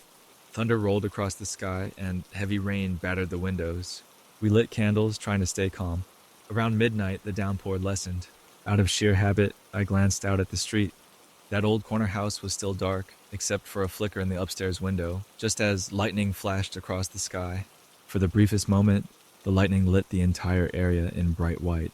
I saw the silhouette of a small figure in the second-floor window, standing behind the curtain, facing out into the storm. My nerves almost jumped out of my skin. I tried to point it out to Sonia, but the lightning vanished, and the flicker from that room seemed gone too. I stood there, half convinced I was losing my mind. In the following days, the weather cleared, but the sense of unrest around that dead end lingered. Neighbors exchanged worried looks whenever the topic of the corner house came up. Some shared vague stories about hearing whispers late at night, or glimpsing a face at the window. Others dismissed everything as rumor. Meanwhile, the streetlight at that corner continued to flicker in the evenings, as if caught in a never-ending loop of uncertain power. Driven by a desire for answers, I decided I needed to be braver. One weekend, I invited Sonia and a friend, Daniel, to walk with me after dusk. Daniel was open-minded, but also logical, the sort of person who tries to find a straightforward explanation. We set out with flashlights, determined to see if there was any sign of real life in that house. When we reached the dead end, we noticed the streetlight flickering again, throwing pale orange shadows across the broken walkway. We stood in front of the corner house for a few minutes, silently waiting. The windows remained dark. Then, just as we were about to leave, one of the upstairs curtains shifted. Daniel shone his flashlight at the window. We caught the outline of what looked like a child's face, pale and still, with wide eyes reflecting the beam. I gasped in shock. Sonia clutched my arm. Daniel's flashlight began to flicker, and the face behind the curtain receded. Unable to remain motionless, Daniel marched up the path and tried the front door again. Locked. He knocked firmly, announcing our presence, but no one answered. We circled around to see if there was another door or an open window we could check. Rain gutters clung precariously to the roof, and the back gate was even more overgrown than the front. The whole place gave off an air of abandonment, despite the presence we sensed inside. We stepped back to the street, hearts racing. "This is beyond weird," Daniel muttered. "If someone's living in there, why not respond? Are they too scared, or is it something else?" None of us had a good answer. We watched the windows a few minutes longer, but we didn't see the face again. Finally, we decided to leave. The next day, we tried to talk to the local police officers about the property, suggesting maybe someone needed help, but the officers had no record of the house's occupant. They said the deed was old and the tax records were not clear. From their standpoint, nothing seemed urgent, since no calls of trespassing existed and no crimes were reported. That left us at a dead end, literally and figuratively. No for sale sign appeared, no changes to the yard were made, and no neighbor claimed it. When the wind blew at night, the gates clanked softly, as if inviting attention, yet nobody dared trespass again. Once in a while, I would catch a flicker of movement in the upstairs window, but it always vanished when I tried to look closer. Over time, I heard more stories from older neighbors. They insisted a child's spirit roamed there, or a lonely soul unable to move on. Each story seemed to add another layer to the mystery, but no one had the full explanation. Sonia and I eventually stopped trying to solve the puzzle. Life got busy with work and other responsibilities. Yet, every time I walked near that house, I felt the hairs on my arms stand up, reminding me of the silent figure behind the curtains. Occasionally, the flickering streetlight would be out entirely, leaving the corner in complete darkness. Those nights felt worst of all, because, in the absence of light, my imagination told me the upstairs window might be watching me even more intently. On one autumn evening, I had to pass by the dead end on my way home from a late shift. The air was chilly, and leaves rustled across the pavement. The corner lamp was half lit, struggling to stay on. I glimpsed the upper window again. For once, the curtain was drawn back, revealing only blackness. No face showed itself. Somehow, that felt even more unsettling. Perhaps someone in the house was watching me from the shadows. That was the last time I tried to confront the mystery. I never discovered the real story of what or who lingered in that corner house. I heard much later that city officials plan to demolish the property due to safety concerns. But to my knowledge, it still stands, windows dark, waiting for something unknown. Neighbors still exchange rumors, whispering about a small face behind the tattered curtains. The streetlight continues its nightly flicker, as if attempting to ward off the darkness that gathers in that lonely spot. I sometimes wonder if the child in the window ever found peace, or if there was even a child at all.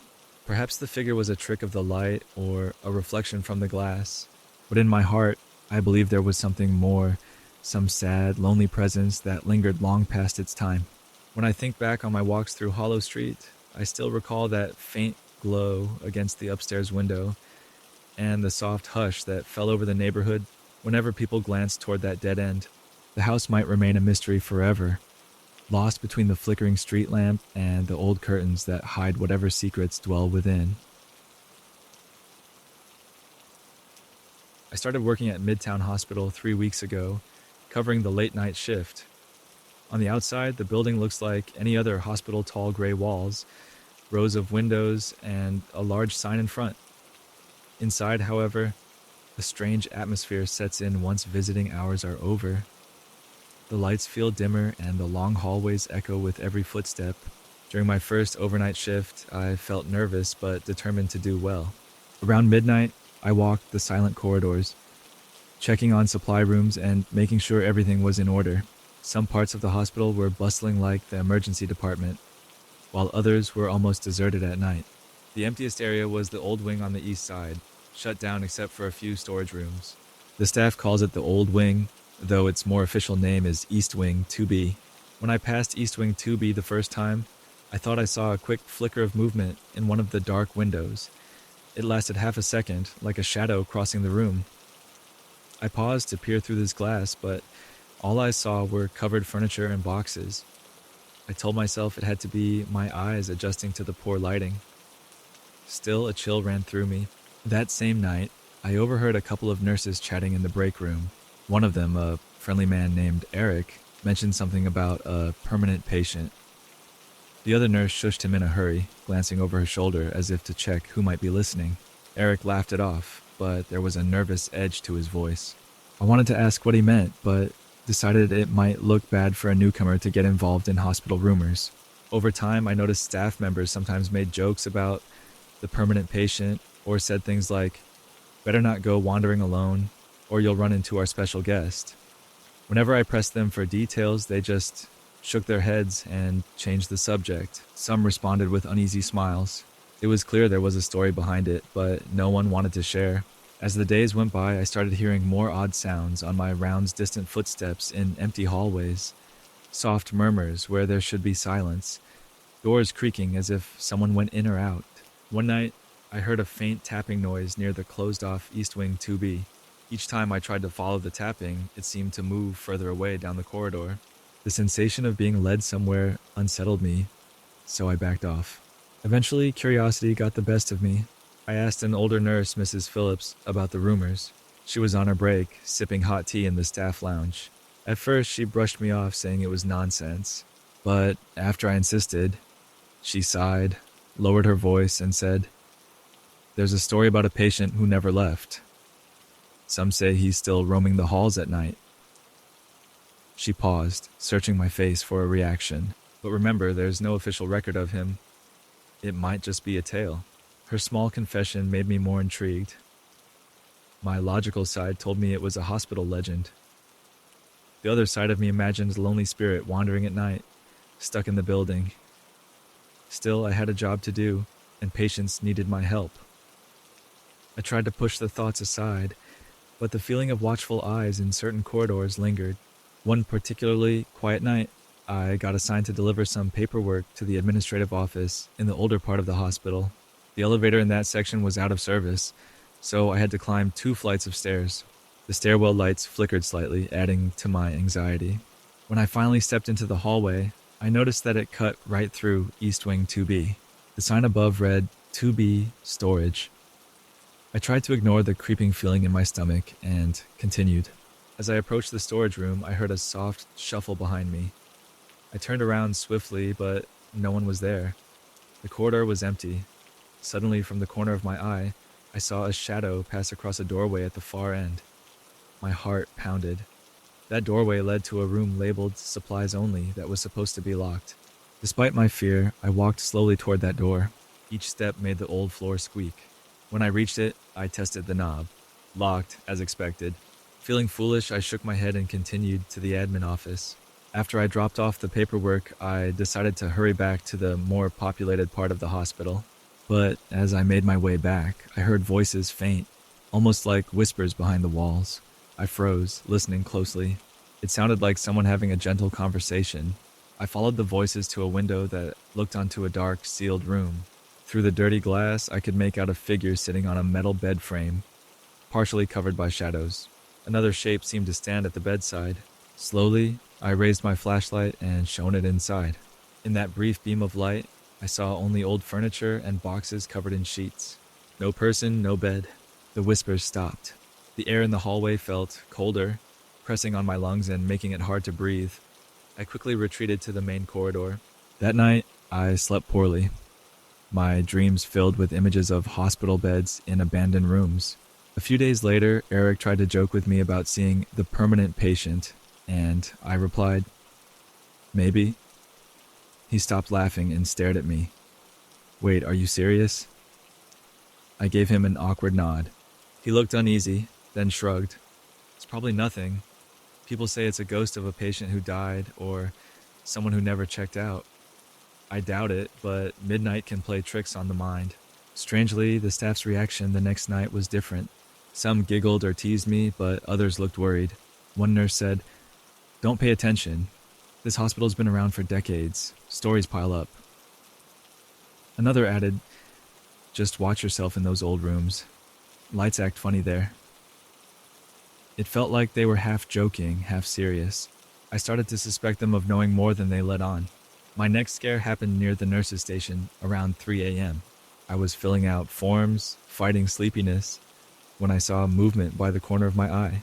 A figure in a hospital gown glided past a room door. I bolted up, calling after them. No response. I heard a door latch click. Rushing over, I found the door locked from the inside a door to a supply closet. My voice shook as I called out, "Is everything all right in there?" Silence. I ran to grab another staff member and returned with keys. When we unlocked the door, the closet was empty, just shelves of bandages and cleaning fluids. No sign of a patient. I felt a chill that had nothing to do with the temperature. The next morning after my shift ended, I bumped into Dr. Reeves, one of the more senior doctors. He noticed my anxious look and asked, "Trouble sleeping?" I hesitated, then told him a watered-down version of my experiences. He listened calmly, nodding in places. "I've heard the stories," he said. "I've never seen anything myself, but I won't dismiss what others have reported. Hospitals can carry heavy energy. People come here in pain, fear, or at the end of their lives. Sometimes it leaves a mark." I left that conversation feeling both comforted and more unsettled. Dr. Reeves was known for his no-nonsense attitude. If he admitted there might be truth to these events, then it wasn't just me. Could an impression of someone remain wandering the halls? The idea scared me, yet also sparked sympathy. If a spirit or echo of a patient was trapped, that meant they had never found peace. From then on, I tried to approach my nights with a mix of caution and compassion. If I glimpsed a figure in a hallway, I would speak softly, hoping in some odd way they might hear me. I never got a reply, but I also never felt threatened, just watched. The staff continued to joke about the permanent patient, but I realized it was their way of handling the unexplainable. It was easier to laugh than to admit something mysterious lingered in the hospital. One night, the final strange incident happened to me. I was reorganizing the old file room, which was near East Wing 2B, and I heard a faint knock on the wall.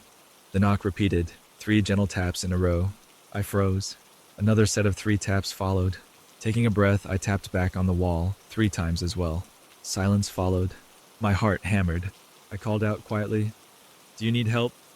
For a long moment, nothing happened. Then, from somewhere on the other side of the wall, I heard a single drawn-out knock, as if someone was answering. The hair on my arms rose, and I found myself fighting tears for a reason I couldn't explain. It felt like a goodbye. After that, I stopped hearing the whispers and seeing the shadows as often. The uneasy presence lessened. Some days, I still caught flickers of movement in the corners of my vision, or felt a soft breeze in closed-off corridors, but it never startled me like before. It was as if the unseen watcher found a bit of peace, or at least recognized I wasn't there to harm it. Over time, I learned this hospital had countless stories like mine, some more dramatic, others barely noticed. Each new staff member would experience something odd and get teased about the permanent patient. Those who stayed long enough eventually grew used to the occasional chill or flickering shape. For them, Midtown Hospital was simply a place where life and death collided every day, leaving traces one couldn't always define. Now I've been at Midtown Hospital for a year. The nighttime halls still feel empty sometimes, but I'm no longer afraid. Whenever someone new joins the night shift and nervously mentions seeing something in an abandoned room or hearing footsteps in a locked hallway, I smile and say, you've met our permanent patient. And then I reassure them that, as strange as the experience might be, they're never truly alone in these old corridors. Something unseen watches over us all. Maybe just a memory that refuses to leave, or a spirit lightly wandering its last place of rest. I don't have the full answer, but I've learned to accept the mystery and carry on with my duties, giving care and kindness to everyone both seen and unseen within the hospital walls. I caught the last subway train by pure chance that night. I'd been working late, rushing down the station steps just as the doors slid open. Most passengers got off at previous stops, leaving the car almost empty. By the time we left the downtown area, I realized I was alone. No one else sat on those worn plastic seats. The fluorescent lights overhead flickered every few seconds, making the car look even more lonely. I tried to distract myself by scrolling through my phone, but there was no signal in the tunnels. Every now and then, I heard the rattle of wheels on the tracks, echoing in the silence. I couldn't see anything outside the windows, just blackness rushing by.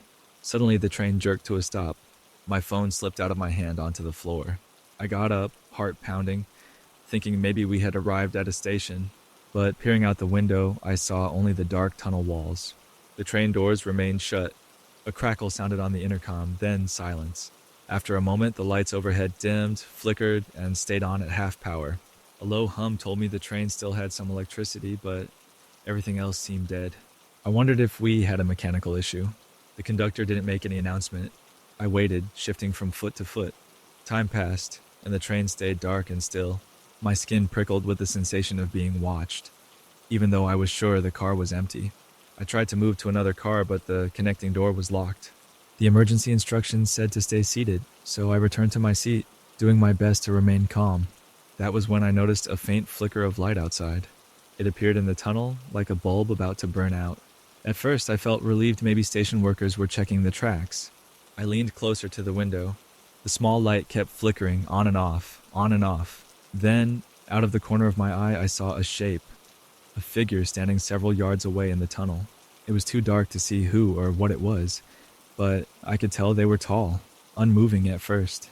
My stomach twisted in fear and confusion. Why would anyone be standing there instead of helping? I knocked on the car window to get their attention, but the figure did not react. The flickering light showed me only brief glimpses, a shape like a person wearing dark clothes. Head slightly tilted, body still. Then, as the light flickered again, I noticed the figure was now closer, just a small step forward. My pulse raced. I couldn't have looked away if I tried. I stood up, deciding to alert the conductor, but the conductor's cabin door at the front of the car was locked. I banged on it, calling out, "Hello? We're stalled out here?" No answer. My voice echoed uselessly. Turning back to the window, I realized the figure in the tunnel was closer still, each flicker revealing a new, unnerving distance closed between us. They weren't walking in a normal way, more like sliding or appearing bit by bit, my mind filled with every possible explanation. Maybe it was a worker with a faulty flashlight, or some passenger who climbed out. But something about its slow approach felt wrong. The train doors remained sealed, so how did it plan to get in, if that was its goal? Or worse, what if it didn't need a door at all? Didn't. The overhead lights in my car flickered again, then dimmed further. With each flash, I caught a glimpse of the figure's face, or rather, the lack of it. I couldn't make out clear features, just a shadow where a face should be. My heart thundered. This couldn't be real. My breath turned shallow and my hands shook. Suddenly, the train lurched, lights flickering to full power for a second. I staggered backward, falling against a seat. The engine hummed loudly, as if it were trying to restart. With a metallic screech, the train jerked forward. I lunged to the window in terror. The figure was now only a foot away from the glass, a black shape pressed against the outside. Its hand in eerie outline, no details or color reached up toward the glass. Then, the train roared to life, wheels squealing as we moved again. I felt the subway car pick up speed, rattling fiercely on the tracks. The lights inside stayed dim, but at least we were moving. I stared out the window, heart pounding, and watched the shape slide back into the darkness of the tunnel. Within seconds, everything outside was a blur of concrete walls and shadows. I barely had time to gather my breath before we arrived at the next station. The doors hissed open, and normal station lights spilled into the car.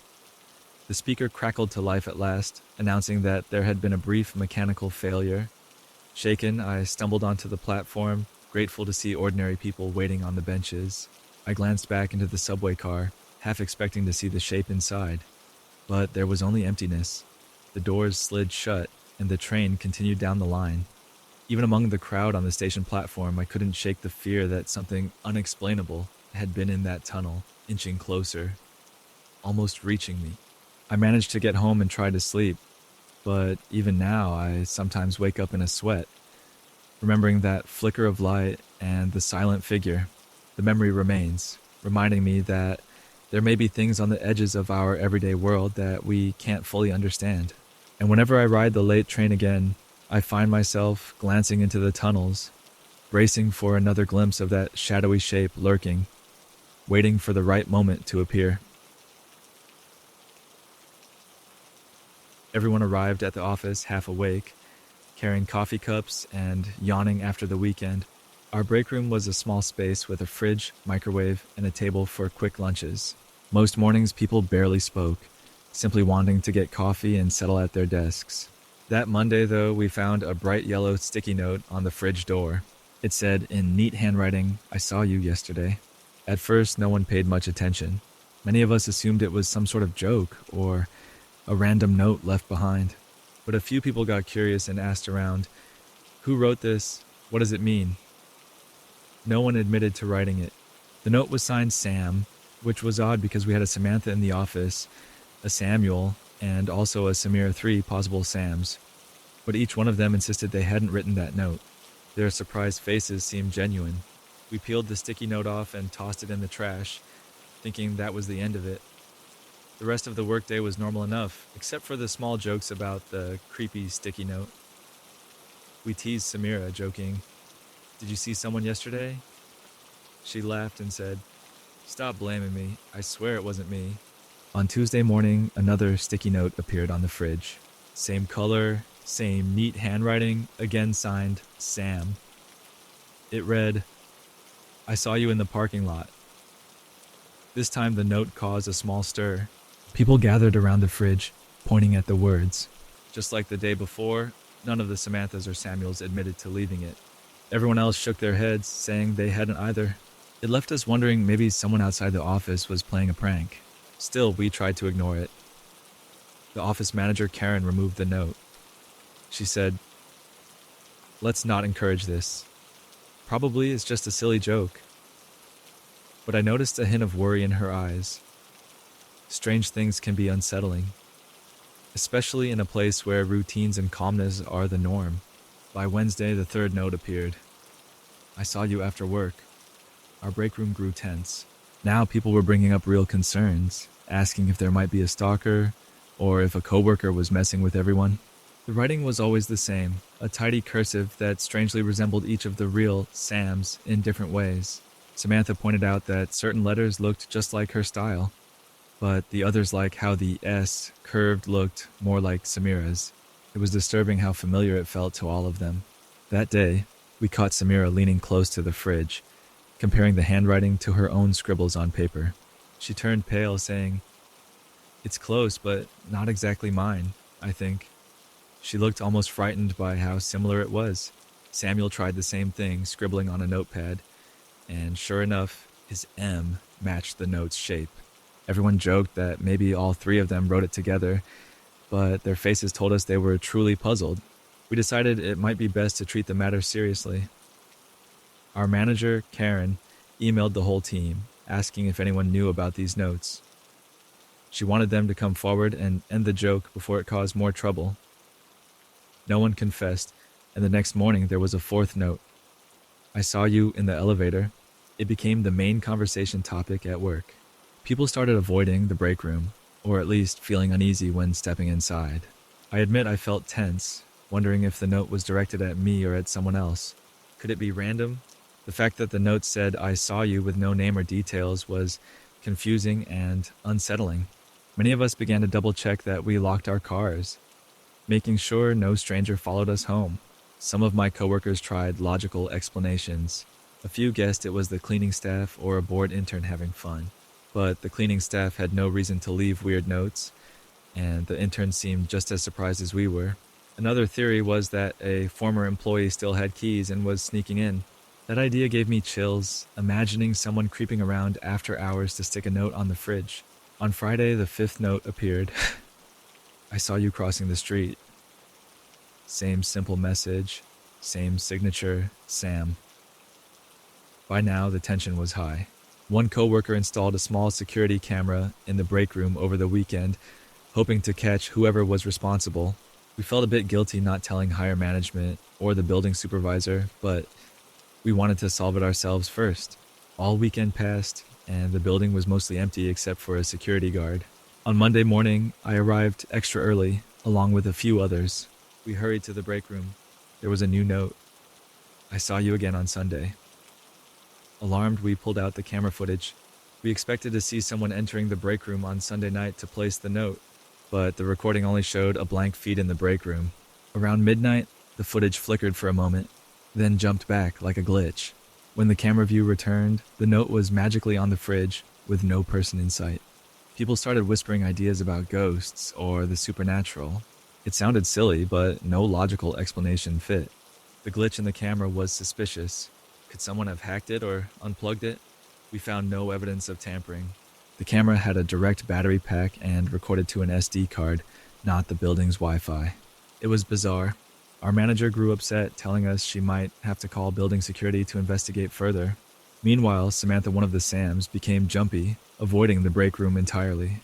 She said she felt uneasy, as if the notes targeted her. Samuel tried to encourage her not to worry, but he seemed nervous too. He admitted someone could be trying to frame them, making it look like they left the notes. Samira tried to laugh it off, but I saw her hand shake whenever we found a new note.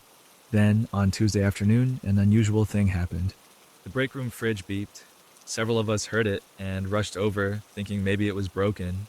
We found the door cracked open just slightly, and stuck on the inside was another sticky note.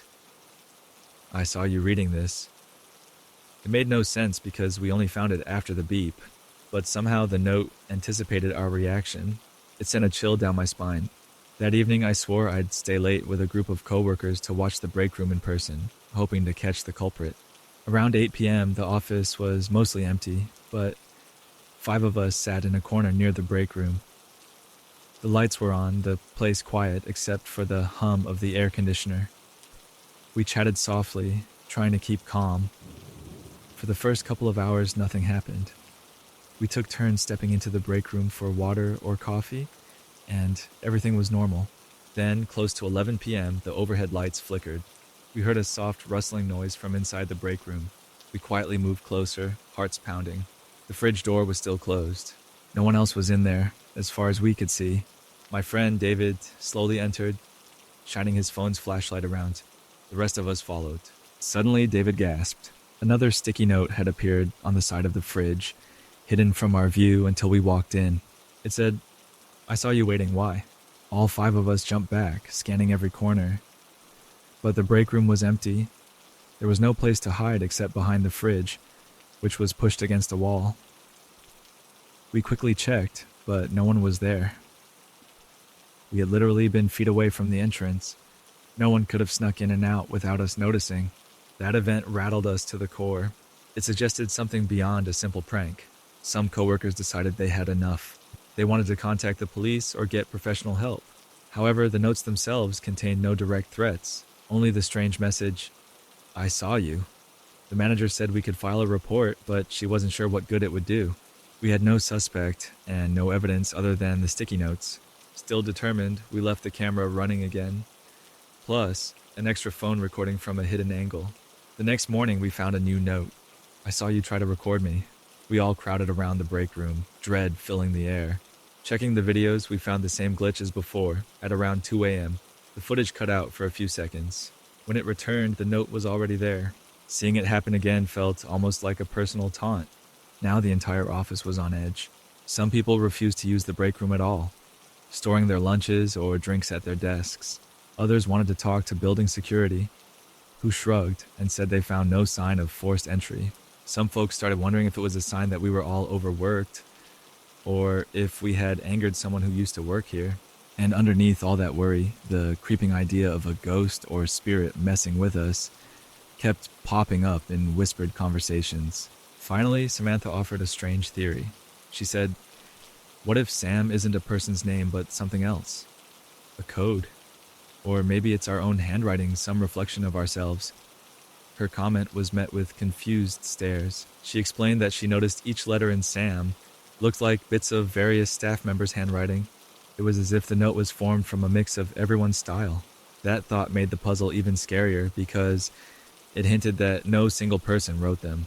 By the end of the second week, we had collected over 10 sticky notes. The last one arrived on a Thursday morning. "I saw you all. I see everything." That was the final straw for Karen. She called an all-hands meeting in the main conference room. People looked tired and stressed. Karen announced that we would have a security guard stationed inside the break room for a few nights as a test. We also planned to do a thorough check for hidden entrances or any tampering with the vents. The first night the guard stayed, nothing happened. No new notes, no strange sounds. The atmosphere felt calmer. The second night, same result, nothing out of the ordinary. We began to hope the trouble had passed. Then, on the third night, the guard reported hearing a faint scratching noise around 3 a.m., but found no source. The next morning, we discovered a sticky note on the fridge once again. I saw him too. At this point, people were half terrified, half fascinated. The guard claimed he'd been watching the break room door the entire time and saw no one enter. Yet somehow a note appeared. Some started believing the place was haunted, possibly by a former employee who used to sign notes with Sam. We dug through old records, searching for a Sam who used to work here and passed away or something similar. We found nobody that matched such a story. And then, just as suddenly as it began, it stopped. Days went by without a single new sticky note. The tension began to ease. Some joked that maybe the ghost or prankster got bored.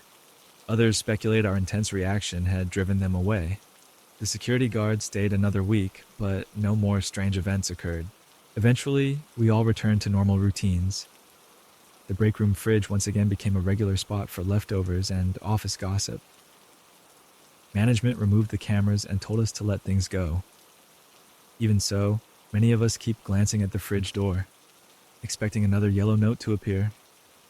I still do whenever I brew coffee or heat up my lunch. To this day, no one ever confessed, and we found no solid clues about how or why those notes kept appearing. Sometimes, I wonder if we shared a collective anxiety that somehow manifested in this odd phenomenon. Other times, I suspect a cunning trickster, skilled at sneaking around and messing with cameras. And in my darkest moments, I recall how each note seemed to speak, as if it watched us from somewhere beyond.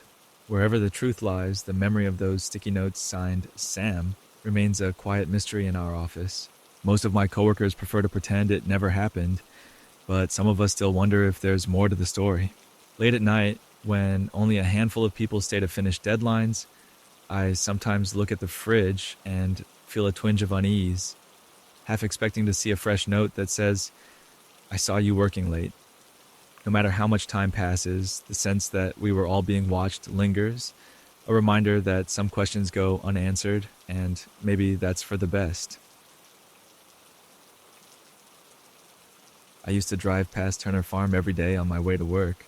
The farm lay on the edge of a quiet country road, surrounded by fields of tall grass and rows of crops. At first glance, it looked like many other farms in Old Barn, some scattered equipment, and a scarecrow standing in the middle of the field. But one evening, as my car's headlights shone onto a small side road near the field, I spotted something unusual: fresh footprints in the dirt, leading away from the main path, then disappearing into the tall grass. It struck me as strange because I had passed by only an hour earlier, and the ground had looked undisturbed. Now, footprints clearly showed in my headlights. They seemed to head toward the field, but didn't continue anywhere else like. Whoever made them either vanished or turned around in the grassy patches. I slowed down, leaning out my window, trying to see better. The sun had already set, so it was hard to make out details. My flashlight was at home, so I told myself I would come back another day to check. The next morning, I drove by again. In the bright light, I saw no clear footprints, just a few faint marks now faded. The scarecrow in the field caught my eye. It looked normal: a straw hat, old flannel shirt, and patched jeans stuffed with straw. But I had the odd feeling that it was facing a slightly different direction than the day before. At first, I thought it must be my imagination. Why would a scarecrow move? Over the next few days, I started paying closer attention to the scarecrow. Each morning on my drive to work, it seemed to be turned at a different angle. Once its arms were lifted higher as if waving. Another time, the head tilted in a way that made it look like it was watching the road. I tried to laugh it off. Maybe the wind was shifting it, or the farmer was adjusting its position to scare off birds. Yet no other item in the field, like the fence posts or the old tractor, seemed to change in any visible way. One evening, I decided to pull over and take a closer look at the farm. The sun was setting, casting long shadows across the fields. As I walked along the side road with my flashlight now in hand, I noticed fresh footprints again. They led from the pavement toward the heart of the field. I followed them carefully, but after a short distance, they vanished among the tall grass. The field was silent except for a light breeze that made the stalks rustle. From where I stood, I could see the scarecrow clearly. It wore the same hat and shirt, but something about its posture bothered me. Its head was cocked at an odd angle, almost like it was listening for something. Stepping closer, I realized the dirt around the scarecrow's post looked scuffed, as if someone had been standing there recently. Yet, there were no other footprints in the immediate area. A noise behind me made me jump. Turning quickly, I saw nothing but shadows. My flashlight beam swept across the empty field. With my heart pounding, I decided I'd had enough excitement for one evening. On the walk back to my car, I kept glancing over my shoulder, half expecting something or someone to appear. The scarecrow remained still, its face turned away. Over the following week, I couldn't stop thinking about the footprints and the moving scarecrow. I was sure something strange was happening at Turner Farm, but I had no solid proof. Curious to see if anyone else noticed, I mentioned it casually at a local diner, asking if other drivers had seen anything odd around the farm. A couple of people shook their heads, but one man who had lived in the area for a long time said, "That place has always felt a bit eerie at night. The old farmer passed away years ago. Not sure who's tending it now." That only fueled my curiosity. If the original farmer was gone, who was looking after the scarecrow and the crops? The fields didn't seem abandoned, yet I rarely saw any workers or tractors in action. The next weekend, I decided to visit Turner Farm in daylight. I found a small dirt driveway leading to the farmhouse. A wooden mailbox, tilted and peeling, displayed the name Turner. I parked and approached the front door, hesitant but Determined to ask a few polite questions, I knocked several times with no answer. The old porch creaked under my feet, and a faint smell of dust and hay drifted through the air. I walked around the side of the house, calling out, "Hello? Anyone here?" My voice echoed slightly. No response. Eventually, I noticed a small shed in the distance, near the edge of the property. Its sliding door stood half open. Inside the shed, I found rusty tools and an assortment of old farm equipment. Nothing seemed unusual, except for a large pile of old straw, some extra clothing, and a set of wooden poles. It looked like spare parts for a scarecrow. My curiosity deepened. Why would someone need so many changes of clothes and materials for a single scarecrow? As I left the shed, I came face to face with the scarecrow in the field. In the daytime sun, it looked less menacing. Still, I couldn't shake the feeling that it shouldn't be angled toward me. The face was a burlap sack with button eyes and a stitched frown, giving it a lonely expression. I stared for a moment, then turned to head back to my car. That's when I glimpsed something in the grass, a fresh set of footprints leading away from the scarecrow. Goosebumps rose on my arms. Who had been standing here so recently? That night, I hardly slept. My mind kept replaying images of the footprints and the scarecrow. Could it be a prank by neighborhood kids? Or someone living in the house without permission? The empty farmhouse suggested no one was officially living there, yet the scarecrow continued to change, day after day. A few nights later, on my drive home, I spotted a faint light in the field. It looked like a lantern or flashlight bobbing along the rows of crops. I pulled over, turned off my headlights, and watched from the darkness of my car. Someone was walking out there heading toward the scarecrow's post. With the moon hidden behind clouds, I couldn't see details, only the glow moving closer to the scarecrow. Then the light vanished completely, as if it had been turned off. Summoning courage, I grabbed my flashlight and got out of the car, trying to keep my footsteps quiet on the roadside gravel. As I approached the field, I noticed the footprints again, fresh in the damp soil. Following them led me past rows of corn until I reached a small clearing where the scarecrow stood. My heart pounded, expecting to see a person adjusting its arms or head. But the area was empty, the scarecrow alone in the quiet night. Strangely, its arms were now stretched wide, as if offering an embrace. Though earlier that same day I could have sworn they hung at its sides. The hair on the back of my neck prickled. I shined my flashlight around, looking for the lantern's owner, but nobody appeared. A sudden gust of wind rustled the crops, making me jump. Feeling unnerved, I hurried back to my car, deciding I would return in the morning with a calmer mindset. When I drove by the next morning, I nearly missed the turn. Bracing myself, I slowed down near the side road, half expecting to see more footprints, but something else caught my eye. The scarecrow was facing the other direction, and its head tilted as if looking toward the barn. It felt impossible for just the wind to cause that shift. And then there were footprints, 2 sets this time, crossing each other near the base of its post. One set looked large, the other smaller. I decided to talk to Tom, a friend of mine who used to be a police officer. I explained the situation: strange footprints, a moving scarecrow, abandoned farmhouse.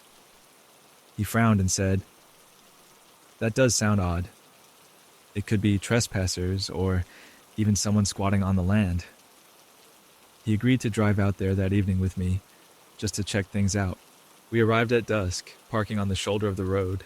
We carefully made our way toward the scarecrow's field, using Tom's stronger flashlight.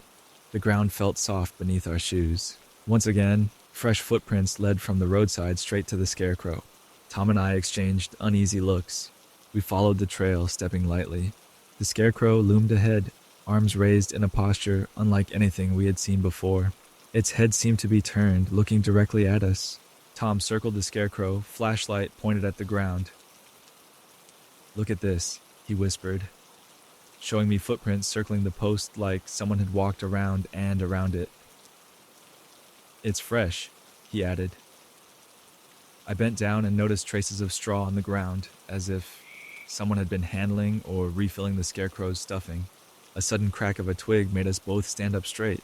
We turned, shining the light, but saw only a shuffle in the distance. We called out, "Hello? Who's there?" No answer.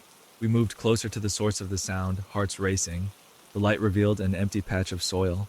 Then we heard another noise back near the scarecrow. It sounded like fabric flapping. When we spun around, the scarecrow looked different, like it had changed angle again. Tom grabbed my shoulder. "This isn't normal," he muttered. We returned to the scarecrow, shining the flashlight up and down. That's when Tom noticed something odd on the scarecrow's hat, a small scrap of white cloth that hadn't been there a moment before. It looked like part of a shirt or handkerchief, caught on the straw. Carefully, he tugged it free. In that moment, a figure darted across the field, just beyond our flashlight range. We both gasped. It was too dark to see well, only a shadowy form running toward the barn. Tom shouted, "Stop!" and dashed after it. I tried to keep up, but he was faster. We approached the barn, which looked old and unsafe, its doors partly collapsed.